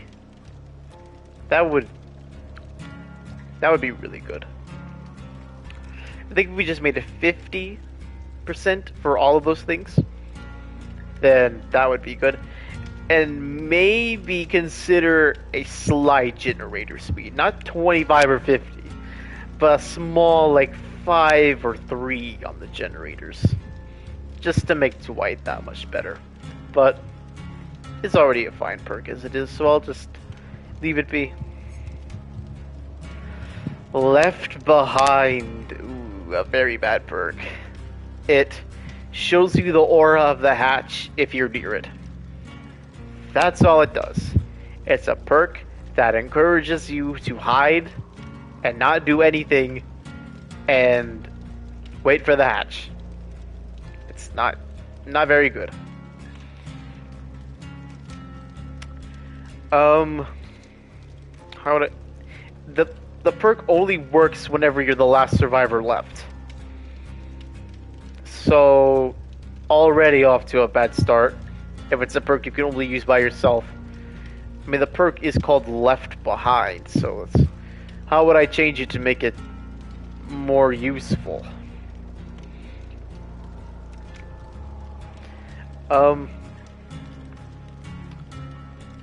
Here's a small change. I think. It's gonna work a bit like, one of the Ada's perks. I forgot which one it's called. Low profile. It's gonna work a bit like that. Whenever all of the survivors are downed or hooked, and you are the only one standing, you should be able to permanently see the killer's aura. That would be a big deal.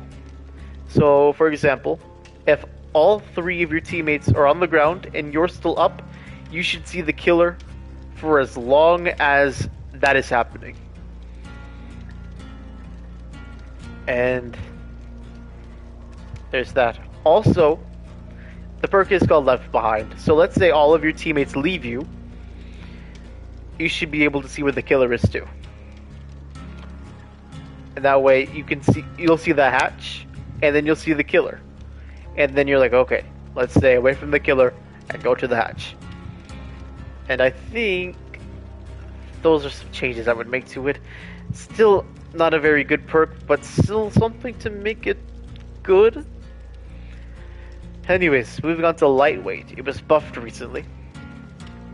It makes your scratch marks disappear 5 seconds faster, and it makes your scratch marks more spread out and harder to track. It's a very useless perk, I would say. It does stuff, so I guess not useless, but you don't really see the value happening. But there isn't really much I would change to it because it's already doing its job. But I would say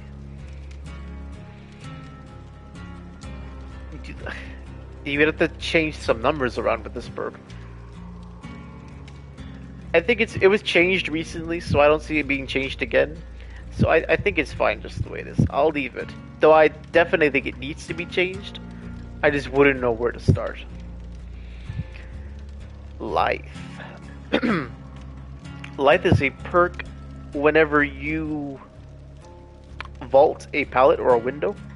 You go into a speed boost or sprint burst. It's pretty fine the way it is. It's kind of, there's nothing you could change to make it better. The only thing I would suggest to consider is maybe have a button pressed while you're fast vaulting. That way you don't accidentally fast vault and then waste your life. That's the best I could think of. So for example, right now the way it works is if you vault a window quickly, like a fast vault or a medium vault, you will waste your life. And maybe you don't want to use your life at that moment, you just want to vault the pallet. And that's when it would be useful. So with this change, I would suggest while you're mid-animation, have a button press happen to decide, okay, do you want to life right now or no? If you don't press the button, you don't life. Simple as that. Low profile, similar to Left Behind. It is whenever you are the last survivor standing, whether that means either all of the other survivors are dead or all of the other survivors are on the ground or hooked. What this does is it hides your scratch marks, pools of blood, and grunts of pain for 90 seconds, making you pretty much difficult to track for 90 seconds. And this would go good paired with the changes that I suggested for Left Behind. And I think that low profile could still use a little bit of changes.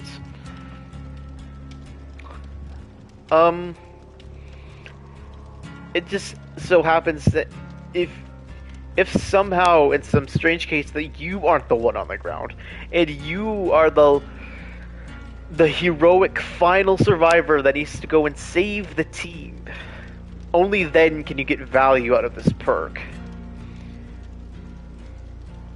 And realistically, it won't always be that way. In fact, most of the time, the killer either wins or loses. They're never going on a slugging streak of 3. So it's hard to get value out of this, really, to begin with. So I'll just leave it alone. I think they've made enough changes to it already. I think it's fine the way it is. But could still use changes, though. It's not perfect the way it is, I'll say that. The next perk is Lucky Break. Starts off with 60 seconds worth of charges, and whenever you become injured, you don't leave scratch marks, and you don't leave pools of blood. And you could pretty much hide from the killer as long as you don't make any grunts of pain. And you can recover these 60 charges by healing your teammates.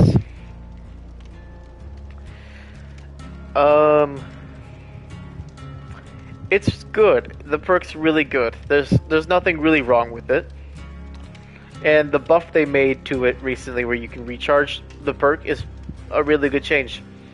However, it means that you have to be healed first before you can heal others. Maybe if there was a way you could turn it off and on instead of having it always constantly drain while you're injured, that would make it just best, like top of the line, perfect perk. But without that, it's just the way it is, and I wouldn't mind it if it was never changed again. So I'll just leave it. Medal of Man is a very interesting perk. Whenever you take 3 protection hits, you get a 3rd health state. Not an endurance health state, just a 3rd health state. Meaning if you do have endurance, you can get a 4th health state, which is pretty crazy. But you do need to take 3 protection hits. So, I would like to lower it to 2. That is the big change I would make. Recently, they tested out 2 and made the 3rd hit an endurance hit, and people didn't like that. They tried to change it recently, and they made it 2. But I would like to make it 2 and just leave it as it is. 3 is a little bit too much, but it's fine. But I'll just leave it as it is. I would suggest 2. That's all I would do. No Mither. Well, No Mither is such a perk that no one seems to like. It basically makes you permanently injured, and the grunts of pain you have are reduced by 75%, only 75, and your recovery speed is 25% faster. It lets you pick yourself up an infinite number of times. So many problems with this perk. 1, the killer knows you have no Mither, therefore you won't get slugged, and you will never get the chance to pick yourself up, because the killer won't leave you on the floor. Problem 2, it reduces your grunts of pain by 75%, which is the exact same as Iron Will. So you can just bring Iron Will and have the same ability without the downside of being permanently injured. You also don't leave blood. That barely means anything. So let's give No Mither the redesign that it needs. There's been a lot of suggestions surrounding No Mither, so I'm going to be putting mine in. If it's going to be truly worth a permanent injure, I think it should be... Okay, I've got a couple of ideas. We're gonna throw some stuff out there. Doesn't all need to be in at once, but here I go. Have No Mither be a permanent endurance perk, where you're injured, but you permanently have endurance. So you still technically have 2 health states, but you can't use Dead Hard, or you can't use Borrow Time, or any other endurance perk. And then it gives you all of those bonuses. Have the reduced injury sound be 100%, since Iron Will can't have that for whatever reason. It needs to be 100% silence. And along with removing the blood, have permanent no scratch marks. So it's a high risk, high reward playstyle where you are permanently injured, but you're permanently enduranced, so you can't use Dead Hard, but that wouldn't synergize with David's perks. So maybe you can consider the endurance part, maybe not do that, but I don't know. But have it to where you can... Yeah, it's really difficult to work with this perk. But yes, remove the scratch marks. if you're going to have one health state for the entire game, you should not have scratch marks. That should be the payoff for it. I think permanent no scratch marks, permanent no blood, and permanent no injured sounds. That's the only way I can see it being worth somewhat. So, hopefully they consider something. The next perk is No One Left Behind. You get additional blood points for healing and unhooking, but whatever. Doesn't matter. 50% more healing speed. And whenever you unhook someone, they get 70% movement speed once the exit gates are powered. They recently buffed this. And the rules of all survivors are revealed to you when the exit gates are powered.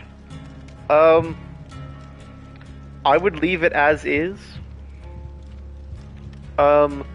Maybe make it 100% speed for the healing. Other than that, I think it's fine. It's a weird end game perk, but it could have some value.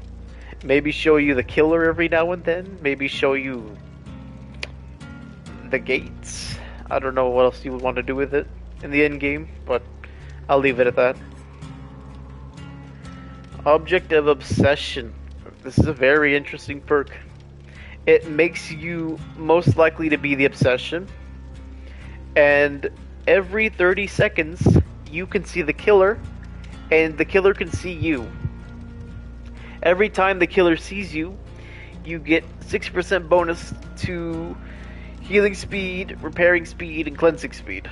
Basically, all of the speeds whenever the killer can see you. And every 30 seconds, you see the killer, and they see you. And I think this is fine. I think one change I would like to be made to Object of Obsession is have I think this is a bit of a nerf to Object of Obsession, and I don't think it needs it, but I think this would make for an interesting playstyle. And this is actually how I thought the perk worked before I read into it a little more. But every time that your aura is revealed to the killer, or I should say, every time the killer's aura is revealed to you, the killer should see you. Now, I'm pretty sure that's a nerf. And maybe it doesn't need a nerf, but I think it would be pretty funny if you have Kindred and you have Object of Obsession, and you can both see each other. I don't know, just a funny idea. Next perk is Off the Record. It was recently buffed, so it really doesn't need any changes, I think. I think it's the most perfect it's ever been. But basically, with Off the Record, once you're unhooked, you get 80 seconds of endurance, and for the next 80 seconds, you don't leave blood, and you don't make grunts of pain. This perk also goes away whenever the exit gates are finished. So I think it's fine. I'll just leave it as it is. It's perfect. Open-Handed is a perk that increases your aura reading abilities by 16 meters. Yeah.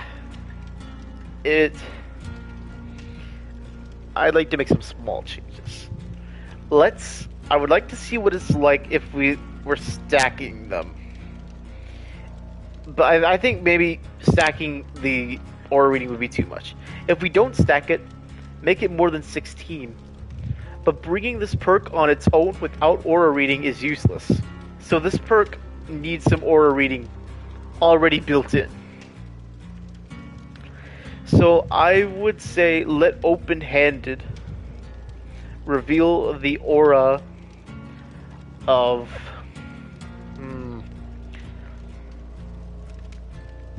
let's just say survivors when generators get completed. Or have it be a survivor lethal pursuer. This is an idea too. Whenever the game starts, let the survivor see where the killer is and who the killer is. Just like Lethal Pursuer. Lethal Pursuer extends the aura reading for killer, so Open-Handed should work the same way for Survivor. Interesting thought there. Overcome. It is a perk that gives you a speed boost for 2 seconds longer after you become injured, and then you become exhausted. It's a sprint burst that activates when you are injured. When you get hit, I should say. Not when you become mended with deep wound, or whenever plague hits you. It's just whenever you are hit. It's really situational, so it's hard to use properly. The problem with Overcome is just in its design. So I can't really change it without completely repurposing the perk. But I think maybe you can make it more than 2 seconds, but other than that, I can't change it that much, so I will leave it be. Overzealous is a Hattie perk. Whenever you cleanse a totem, you get a 8% increase to generator speeds. And for each totem you complete, you get 8% more. So, 8 times 5% more speed if you get all 5 totems. And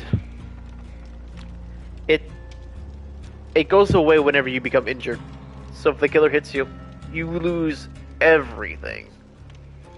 And it's just not that good. I think you could make this perk less than 8% and then remove the deactivation part.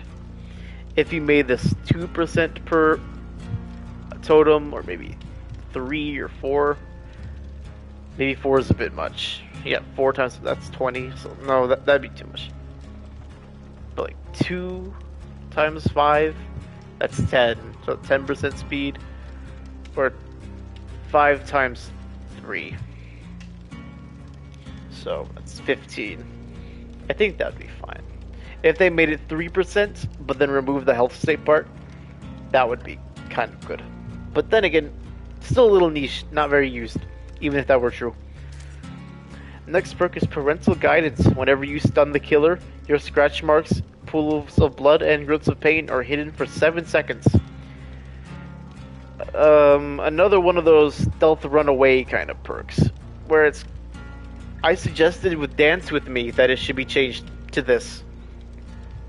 And Parental Guidance kind of does this as well, but only when you stun the killer.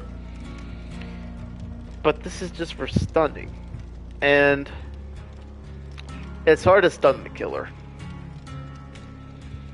So to make this easier, I would add stun or blind. That's all I can think of, is to add blinding to this. And then have the effects happen after the blind ends, but that might be difficult. So I'll leave it at that. Pharmacy was a perk that got buffed recently. You open chests 80% faster. They reduce the noises you make by opening the chest, with no downside of opening the chest slower, unlike Calm Spirit. And every time you are injured, you are guaranteed a green medkit. Every time you open the chest. And I think it's pretty fine the way it is. This doesn't apply to rummaging with appraisal. I think if you made it apply with appraisal, that would make it even better. But that's about all I would change with it. Plunder's Instinct lets you see the auras of chests within 32 meters of you, and it increases the rarity of the items that you find in chests.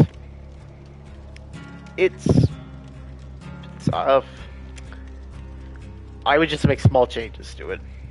Make it 64 meters and make it to where you open chests twice as fast. Then maybe it's good. But other than that, it's a bit of a silly perk.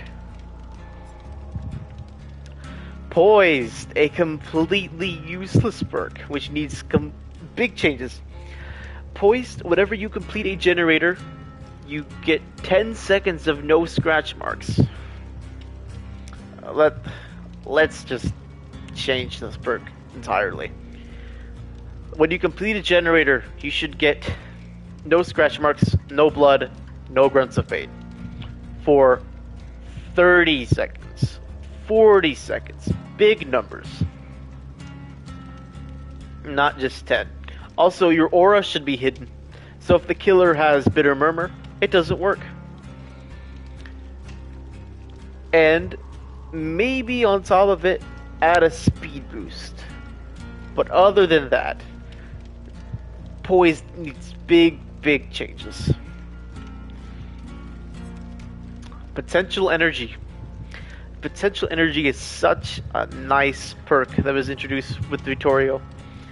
And what it does is that you can store generator progress for later and put it somewhere else.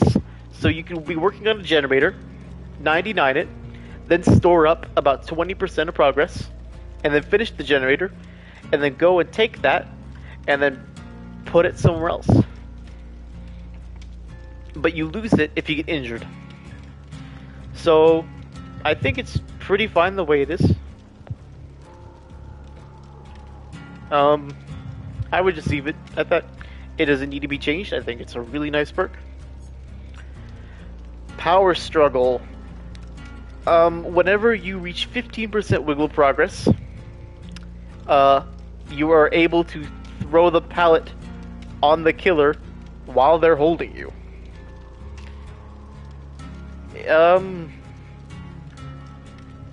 It's alright, I guess. I would say make it less than 15, but they already brought it down from 25. So maybe make the struggling a bit like Boil Over, where it's harder to move around. Maybe try to incentivize the killer to take the pallet. I don't know how you would do that, but yeah, it's just a weird perk. But I'm sure some changes can be made. I just can't really think of any. Premonition. Premonition makes a sound whenever you look in the direction of the killer. And it has a cooldown of 30 seconds. It's basically like reverse spine chill, where when you look at the killer, you get the notification. And it happens every 30 seconds. Let's just add some small effects to it. Like, whenever you look at the killer, get the spine chill bonuses. Like,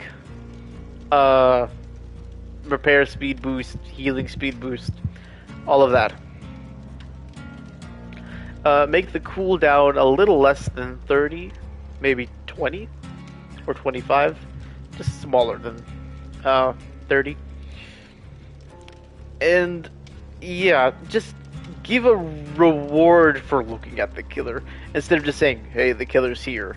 Because there's a lot of aura reading in the game already, and there's no need for this sort of silent searching for the killer without seeing its aura. Prove Thyself is a perk that lets you basically double your generator repair speeds when you're working with someone else. It removes the 15% penalty that you would get when working with a teammate. So, and Prove Thyself's already a meta perk, so I wouldn't even change it. It's already fine the way it is. Maybe some people would say it needs to be nerfed, but I think it's fine. So I'll just leave it as it is. Quick and Quiet is where you can fast vault objects without making noise every 20 seconds. I think it's pretty much fine. It doesn't really need to be changed any. Besides the way it functions with lockers, I don't think it works when you're coming out of a locker. I think that might need to be changed. I don't know if that's intentional or not. But gameplay wise, for vaulting windows and vaulting pallets, it does what it needs to.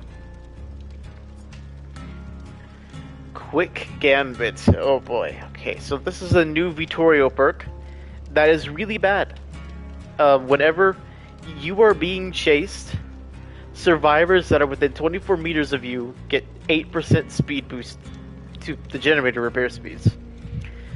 What this does is it encourages you to bring the killer over to survivors that are working on the generators so that they can work on the generators faster. Let's just do away with the 24 meters and just do the chase thing. Maybe even make it an obsession perk. If you were to rework this, make this an obsession perk. Whenever the obsession is being chased, generators get a 16% speed boost to everyone across the map. That would be a good change to it, I think. It would be pretty interesting to see. Next is reactive healing. Another somewhat useless perk, but can have its moments.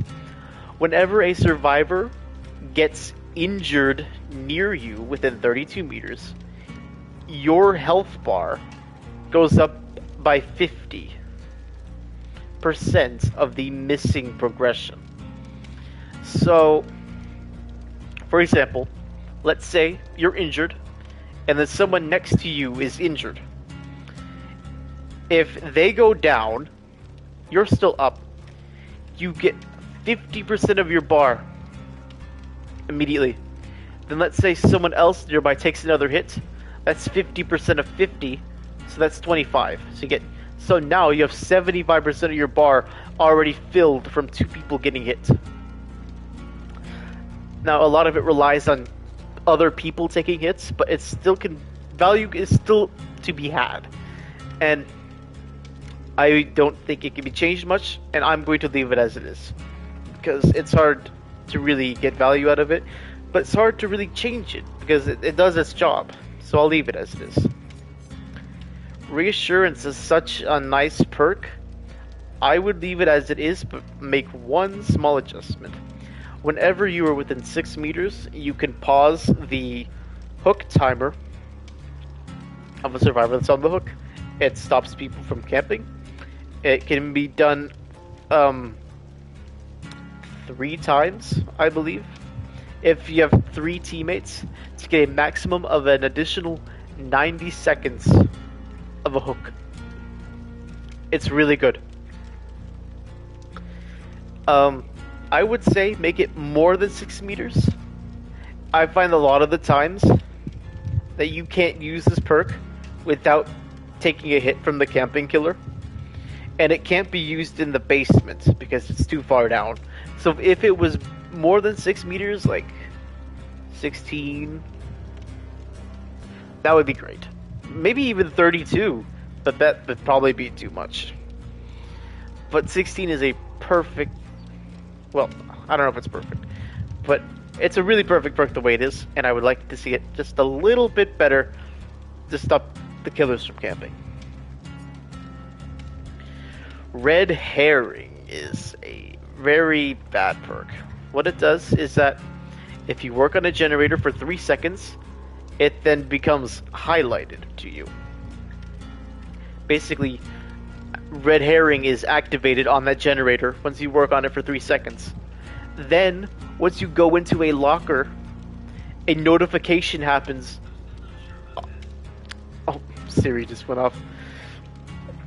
A notification goes off on the generator. And it doesn't. It's basically diversion, but for generators. And it just makes the notification. It doesn't do anything. The killer could just ignore it and go after someone else, or maybe they're busy and they don't even want to chase you, and then you get no value. What I would want to see with this perk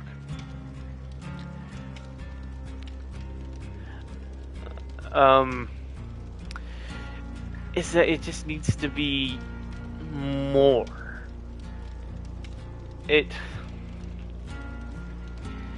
needs to somehow reward you for going into the locker and not just be some kind of diversion from it.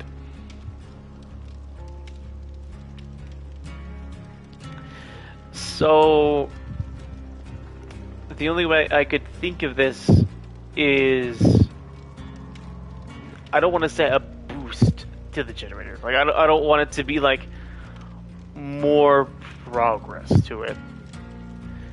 But I think it could be another way to like fake something. And this whole 40-second thing, that needs to go away. Like, there's no need for the 40-second cooldown on it. It doesn't do anything. So that won't help. I'm really out of ideas for this perk. It's such a strange perk, but it definitely needs to be changed. If you work on a generator for 3 seconds, go into a locker. It needs to give you something. It needs to reward you for doing that weird play style that you just did. So, I'm out of ideas, but it definitely needs to be changed. Couldn't think of anything for this one. Renewal is a perk that whenever you heal someone, it will activate renewal. And then once you become hooked and then get unhooked, you will instantly be healed in 20 seconds. It's just a nice perk. I think it works just fine the way it is. Because when you're unhooked, you get healed, and you have to heal someone beforehand, so it's a bit like Deliverance. And it just works. I think it's a little bit better than Deliverance, maybe. Maybe that's a bit of a strange take, but I would leave it as it is because I think it's fine. Repressed Alliance. Whenever you work on a generator for 45 seconds, you get the ability to block that generator for 30 seconds by pressing a button. And that stops the killer from being able to regress it or from being able to kick it. And it just needs some control changes. I think there's like a controller issue with this perk, is that the keys that are binded to it don't make sense. It uses, like if you use Wiretap, Blastmite, and Repressed Alliance, they're all the same button, and then all of them will activate at once. There needs to be a way that you can manually turn Repressed Alliance on or off. So if you're done with the blocking, you can say, okay, I want it open now, let me finish the generator. You should be able to do that. And also 45 seconds is a bit too much. I think it needs to be based off percentages, like 33%, like Wiretap, because 45 seconds, it's a bit much.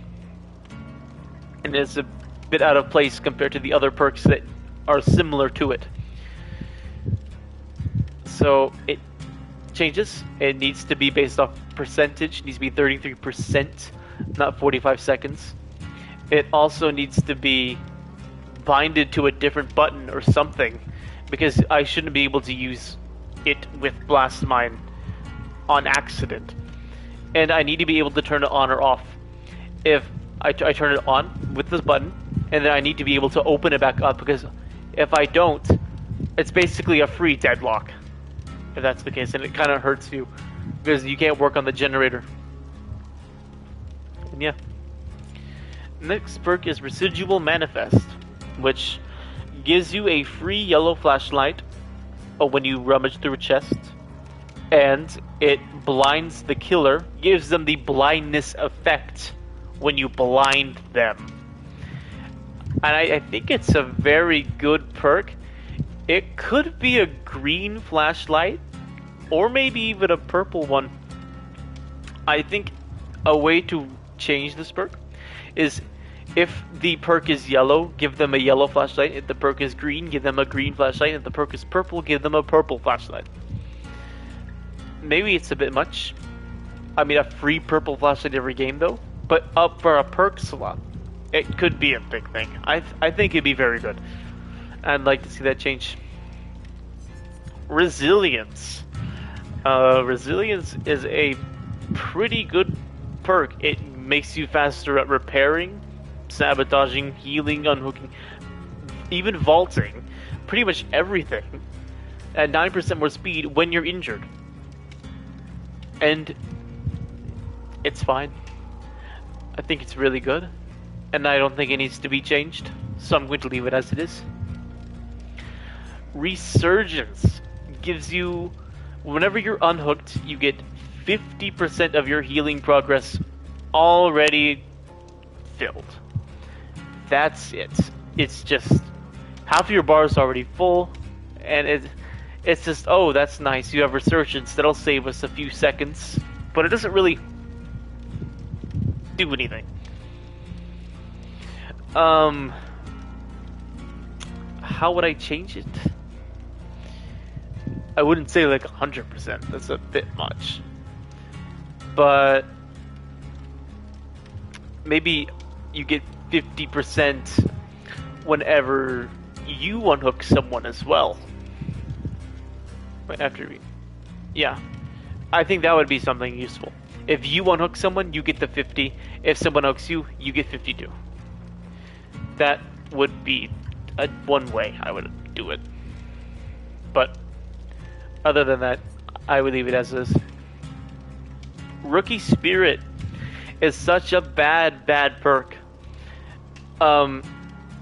You need to complete 3 skill checks on a generator, and then that generator is permanently marked for you.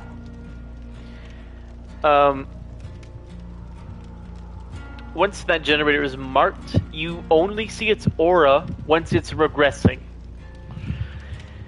And you have to hit 3 skill checks, and then you can only see its aura when it's regressing. There's a reason why no one's using this perk.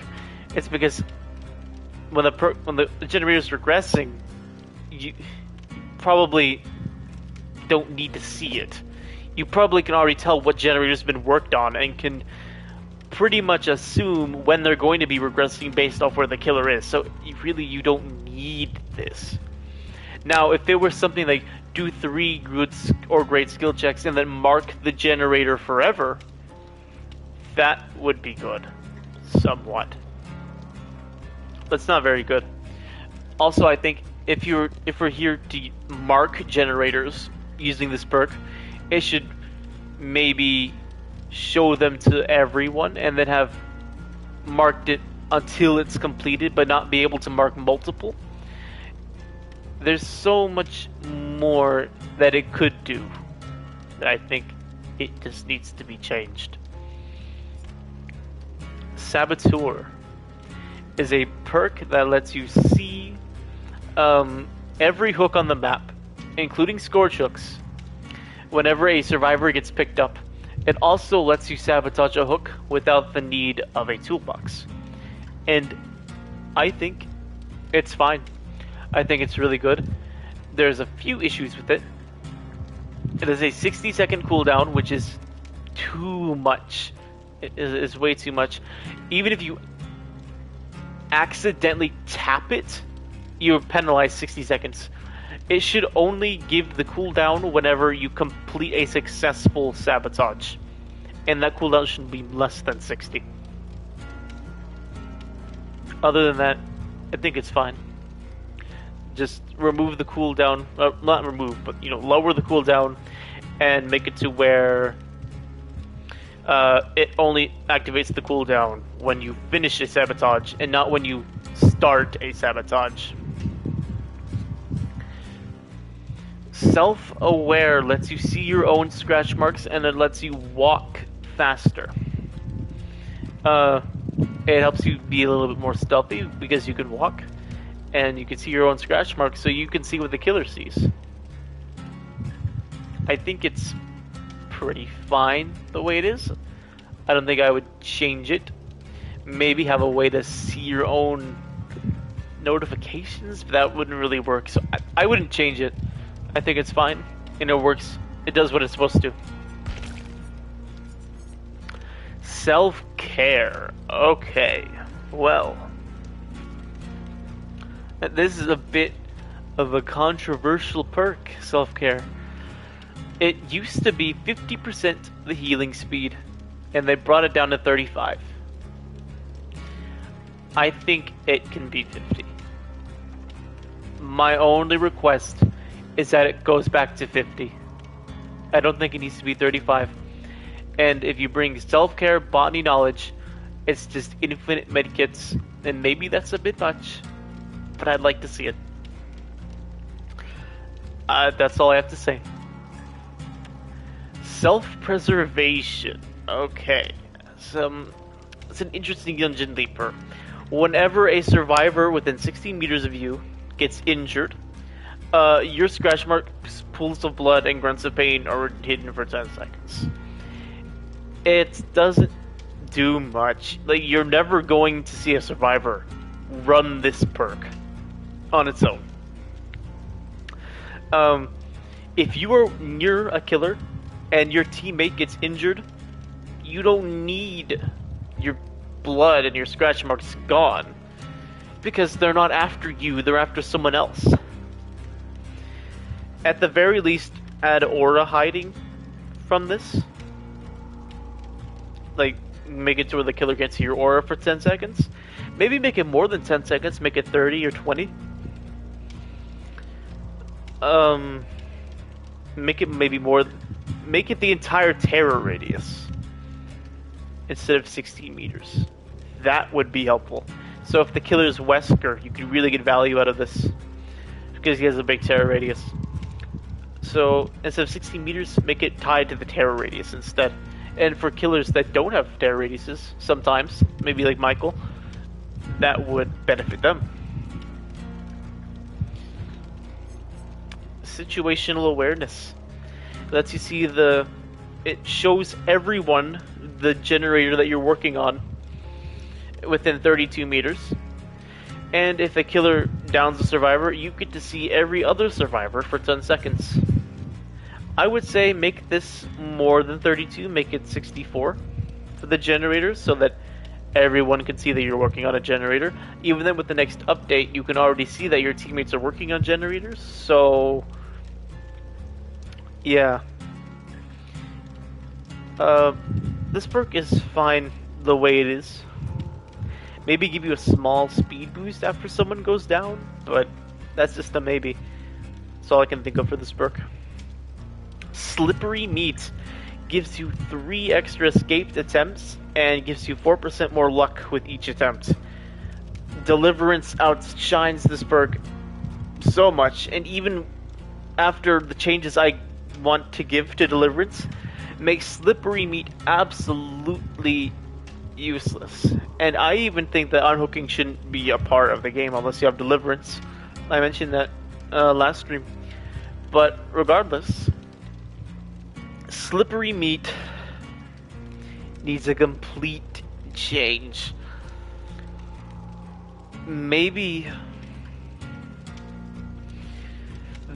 this perk should allow you, if we are going to keep this very dumb escaped attempt thing, if we're really going to go through this, then allow Slippery Meat to allow yourself to be able to escape the second hook, the struggle phase. You should be able to Slippery Meat out of the struggle phase with that luck, and make the luck more. It needs to be more than 4, but not too much, because it might be a bit broken. But it's very luck dependent, and I don't like that. And I'd really like to sit down and think of a real change to make this, because the whole unhooking mechanic is just really silly to begin with. But maybe make it to where you can unhook in the struggle phase with this based off chance, and maybe it becomes a little better, if only a little. Or you could additionally be able to take attempts but not have it penalize you. Have only 3 attempts with no penalty with luck. That might make it a little better. Only a little. Small game lets you it gives you a notification whenever you're looking at the direction of a totem that is within 12 meters of you, and it shows you how many totems have been cleansed on the map. It's fine the way it is. It works well with a lot of other totem breaking perks, and I don't think I would change it. So for that, I'm going to leave it as it is. Smash Hit. Smash Hit is such a strange perk. Whenever you stun the killer with a pallet, yep, only with the pallet, you get the speed boost, like a sprint burst. And that's with a pallet. If the killer catches on that you're wanting pallet stuns, they'll start respecting the pallet. Or if the killer has Enduring Spirit Fury and they want that, then it's not going to help you. Well, it might help you with Enduring Spirit Fury. Well, let's just start off small. Let's start off small here. Let's make it to where any type of stun breaks you into the sprint. So head on, because I decided that head on should now be a cooldown and not exhaustion. You should be able to smash hit head on together and get a speed boost after stunning. It should work like that. Or if you hit with them with decisive strike, there should be a smash hit. You should be able to run. If you escape the wiggle, that's a stun. Smash hit, sprint out. That's good too. With Blast Mine, if the killer gets stunned by Blast Mine, you should be able to get out. If you flashlight save another survivor, or flashbang save, you should be able to smash it, run out too. Those are just some small changes, instead of just only pallets, which I think is a bit limiting. And the next perk is Soul Survivor, a perk that they tried to buff, but still made it kind of useless. Basically, the killer won't be able to see your aura after all the survivors die. This is all about the survivors dying.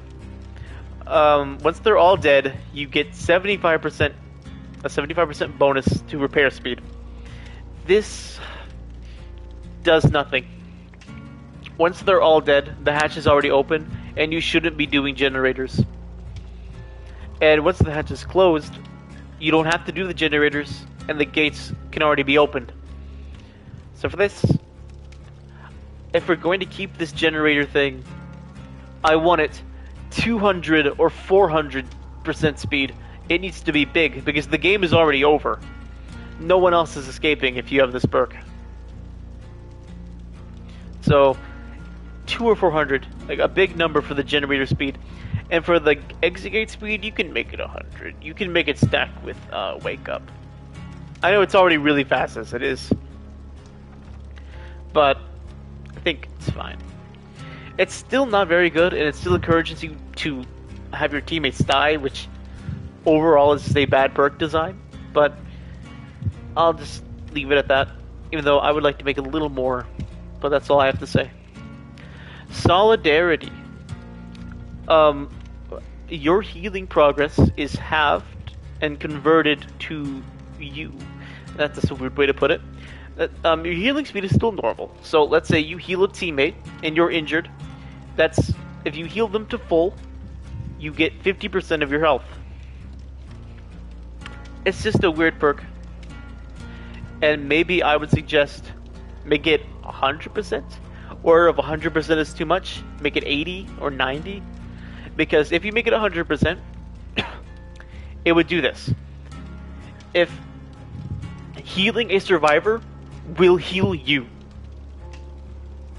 to full. If you have a survivor who's at 0 and you're at 0, making it 100% would completely heal you. Maybe that's a bit much. I don't know. But just something to consider. Soul Guard. Soul Guard allows you to pick up yourself an infinite amount of times while a hex is up, and once you pick yourself up, you get endurance for 8 seconds. And it can only be activated every 30 seconds. So let's remove that cooldown. There's no need to have a cooldown on a perk that's already this situational. That needs to go. Endurance can last for maybe 10 or 20 seconds. It needs to be a bit more than 8. I would say 20 at most. And the whole hex thing, that works. That is fine. But I wish there was a more clear indicator that it works that way. Also, make recovery speed a little faster too. Like maybe, I don't know if it should be 100, or maybe it should be unbreakable speed, but it needs to be a little faster to work with all of the other recovery perks. Otherwise, the default recovery speed is just too slow, and it won't work as well. Spine chill. Okay, it was completely changed recently. Now it's based off the killer's terror radius. Whenever the killer looks at you, you can see how far away they are based off how close the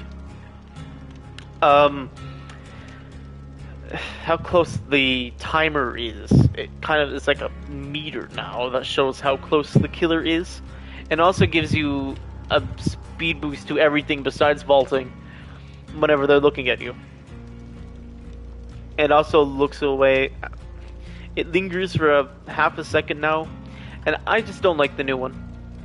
I think it needs to go back to the way it was. Besides maybe the vault speed, but I think it was still fine. I think Spine Shield was completely fine the way it was before, and it never needed any changes. But maybe the vault speed was too much. Maybe they just didn't like it.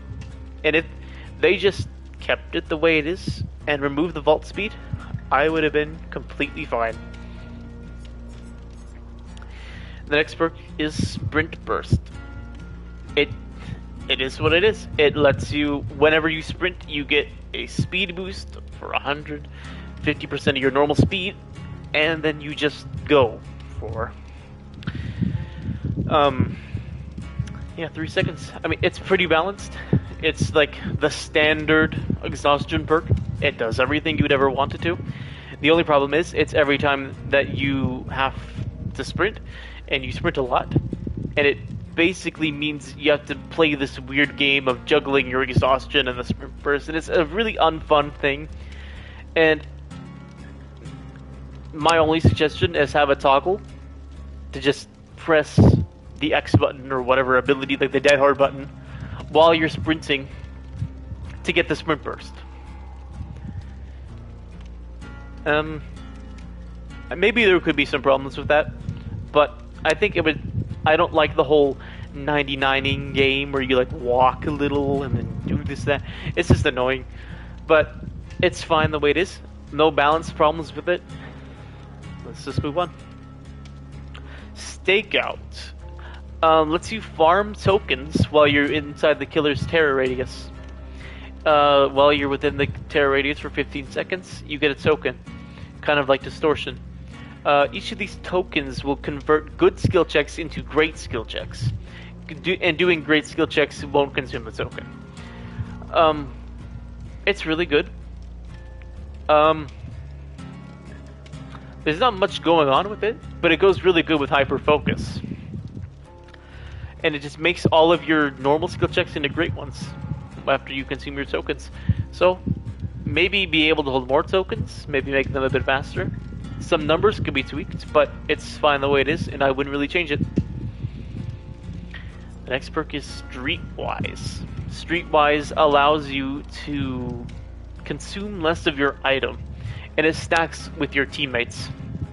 So if all 3 of you bring Streetwise, you get double durability of all of your items, and that is crazy.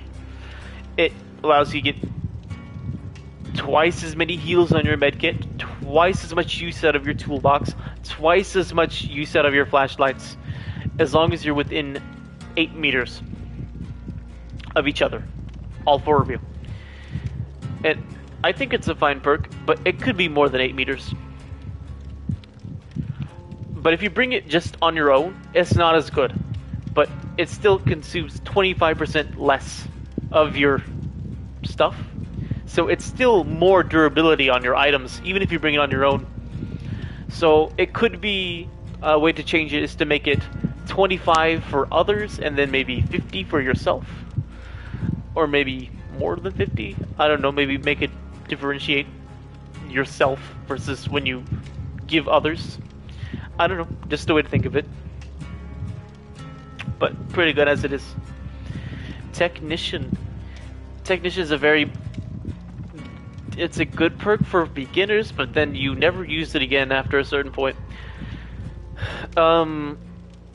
It reduces the sound that generators make by 8 meters, and I've never noticed it as killer. I'm sure I've had lots of games where Technician has done stuff, but I've never noticed. Like, I could never approach a generator and go, oh, that's Technician. Like, I can't figure that out. There needs to be a way I should be able to see that Technician's doing something. It also makes your skill checks, your failed skill checks, on generators not make sound. And it's just for survivors that don't know how to do skill checks. But it loses more progress if you fail. It's a perk that punishes you even more for failing a skill check at the cost of being silent. I think it could do a bit more. Maybe it could have something where it rewards you for doing good skill checks. So maybe more progress on great skill checks. Whereas, so it's sort of an opposite of what it already does. So if you fail one, you lose more. But if you get it, if you hit the great, you get even more than what you would normally. So, high risk, high reward. Only way I can put it. Next perk is Tenacity. It recently got buffed. It lets you move faster while you're down, and it makes you a little bit more silent while you're in the dying state, which is something that no other perk has done before. So, I think it's pretty fine the way it is. But maybe you can make 50% faster or 100% faster, but maybe that would look a little silly. I don't know. And the Grunts of Pain maybe could be 100. I wonder if they've ever thought of that. I'm sure they have, and there's a reason why these numbers are the way that they are. So I don't know. Oh, it also allows you to... Yes, it allows you to recover at the same time as crawling. That's the biggest thing that it does. There's not much I can really change there. Besides maybe a little bit faster recovery speed, just a nice little 15%, a little bit more. That would really just make it an even better perk. And now we get on to our final page of perks. It's been so long. This is not happening. Whenever you're injured, the great skill check zones get bigger. It's a very simple perk, and it doesn't really change much. I think that they should make it to where skill checks are more frequent whenever you're injured, and they should reward you more than usual. That would be a good perk to use. It also will go good with autodidact because you're relying on skill checks. So there needs to be a perk that increases the skill check chance besides Spine Chill, which I forgot to mention does, by the way. I don't know if it does it anymore. I mean, let's see.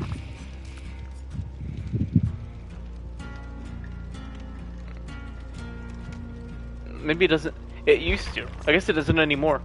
But Spine Chill used to give you more skill checks whenever the killer was looking at you. So now there needs to be a perk that gives you more skill checks. Really need that. So if this is not happening, I think it could. It should give you more skill checks and should reward you a little bit more than usual. So you can bring it with Technician and get nice little boosts. For example, a build with all of my changes would be Hyper Focus, Stakeout, Technician, and Resilience for a nice generator skill check based build. That would really help you do it a little bit faster.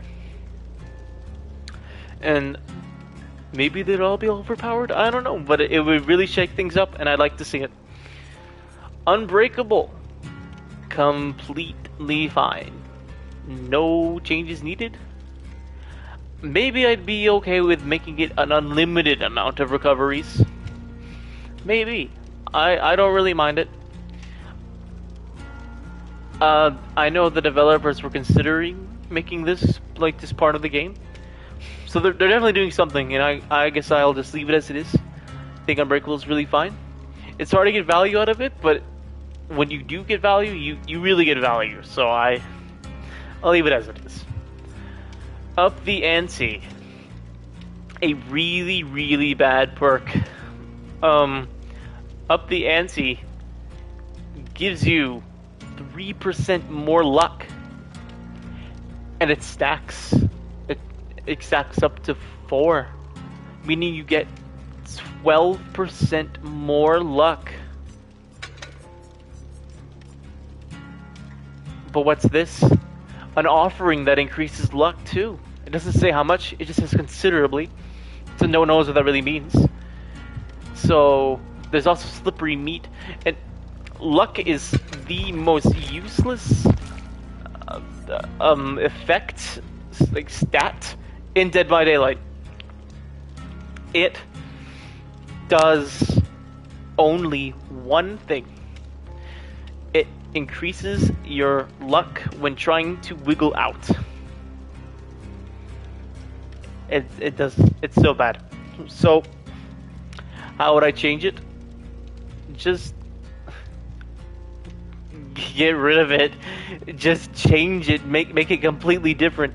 It needs to do more than just give luck, because luck is a completely useless thing in the game. It needs to be based around either generators, or it needs to be about chases, it needs to be about information. It does neither of these things, and it just does more unhook chance. And 9 times out of 10, you're not going to be left to die on the hook. Someone's going to pick you up, so you don't even need this. There's no point. So, my suggestion is to just gut the perk and make it something else. That's all I can say. Urban Evasion.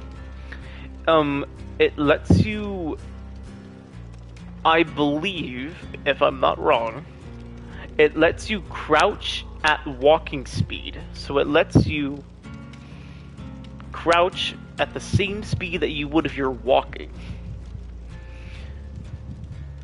So it's good. It's good. It's just kind of useless because you never really need it. It's just kind of funny. So you never truly need it. But for Urban Evasion, I would suggest maybe making like a small little bonus for crouching.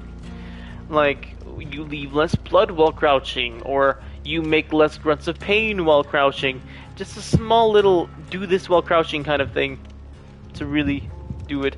And maybe because it's Nia, if you want to like use your items less if you're crouching, that would make you have to be crouching with a flashlight. I don't know. It would be weird, but a little crouch bonus that could really help you out. And that's about all I can think of for this perk. Vigil. Vigil is another perk like Streetwise that allows you to stack with your teammates if you have multiple of them, like up to 4. And it lets you recover from status effects faster. Recover from, any status effect: broken, exhausted, exposed, hemorrhage, hindered, blindness. The most notable of them being exhausted, obviously. And it lets you become exhausted. It lets you recover from exhaustion a lot quicker. And I think this is fine. But a weird idea. Maybe make this into a boon. I'd like to see a boon where you can recover from these things faster. And I don't know. Maybe make it 100% faster and then make a boon for it. Why would Quinton have a boon? I don't know. But it would be fun to see. If we can turn Monster Shrine into a Scorch Hook, why can't we turn Vigil into a boon? I don't know. But that's just a silly idea. It works the way it is, and if it's never touched, I don't really mind it. Visionary. Visionary is pretty simple.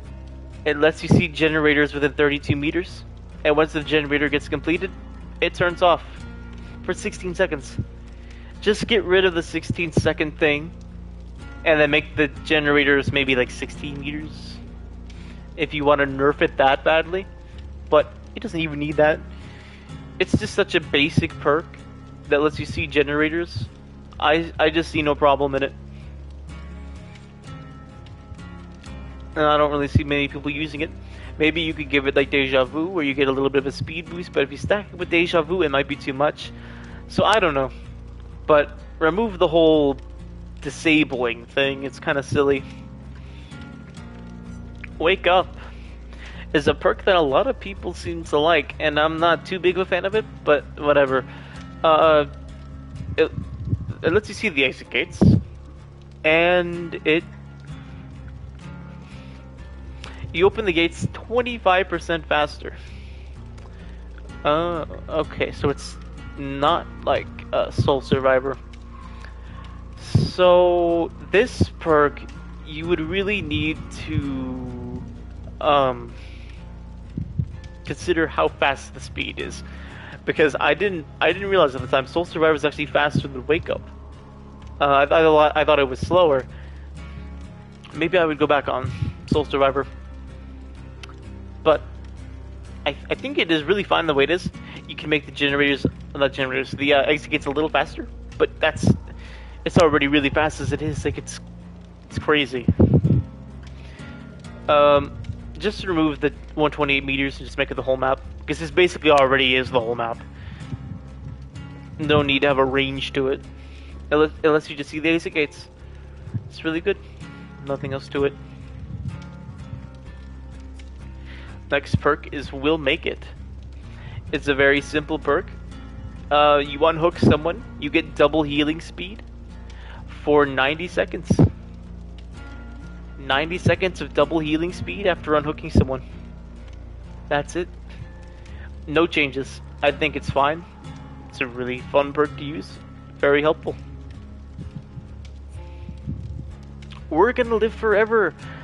It used to be such a great perk, and then they changed it, but now it's a bit different. So what it does is, it lets you heal survivors that are on the ground, on the dying state, twice as fast. You get double speed while doing that. And then, whenever you need to activate the perk for this to work. To activate it, you need to take a protection hit, or you need to unhook someone or do some stunning or blinding. But basically, the easiest way to activate it is to take a protection hit or to unhook someone. Once you've activated the perk, then the next time you pick someone up off the ground, they get endurance for 10 seconds. You basically give them endurance when picking them up, so it saves them. And that's it. It used to not give endurance, it used to give double blood points instead. And they changed it, and I think it doesn't need to be changed again. I think it does what it needs to do, and I won't change something that's already been changed this badly, so fine the way it is. Next perk is Windows of Opportunity. It shows you the aura of pallets, windows, walls, and yeah, it just shows you pallets, windows, and walls. Anything you can use in chase. For 32 meters, it's a perfect perk. It's nice information, it's good information, it tells you where loops are, it tells you how to chain them. It's such useful information. There's no changes I would make to it. Fine the way it is. Would not change. And we finally get to our last perk, Wiretap. Wiretap is when you complete 33% of a generator, you can place a wiretap on a generator, any generator. It doesn't have to be the one you were working on. And you put the wiretap in, and it shows you the killer's aura within 14 meters, and it stays active for 80 seconds. And it will disable whenever the killer breaks it. There's only one change I would make to it, and allow it to be affected by open-handed. It was thought to be a bug that open-handed doesn't affect this perk, but it's confirmed that it's not a bug and it's intentional. But I think that's just silly. I think we can give it open-handed. And if you don't remember what open-handed does, it increases the aura reading distance. It adds 16 meters to it, I think. Yeah, 16 meters. So I just think it should. 14 plus 16. Yeah, that's 30 meters. So it should be able to be affected by open-handed. And with that, that is all of the perks. That is every perk in the game explained, plus what I would want changed with it. So this is the longest I've ever streamed for. So this is good content, okay? I swear. That'll be all for today. Thank you.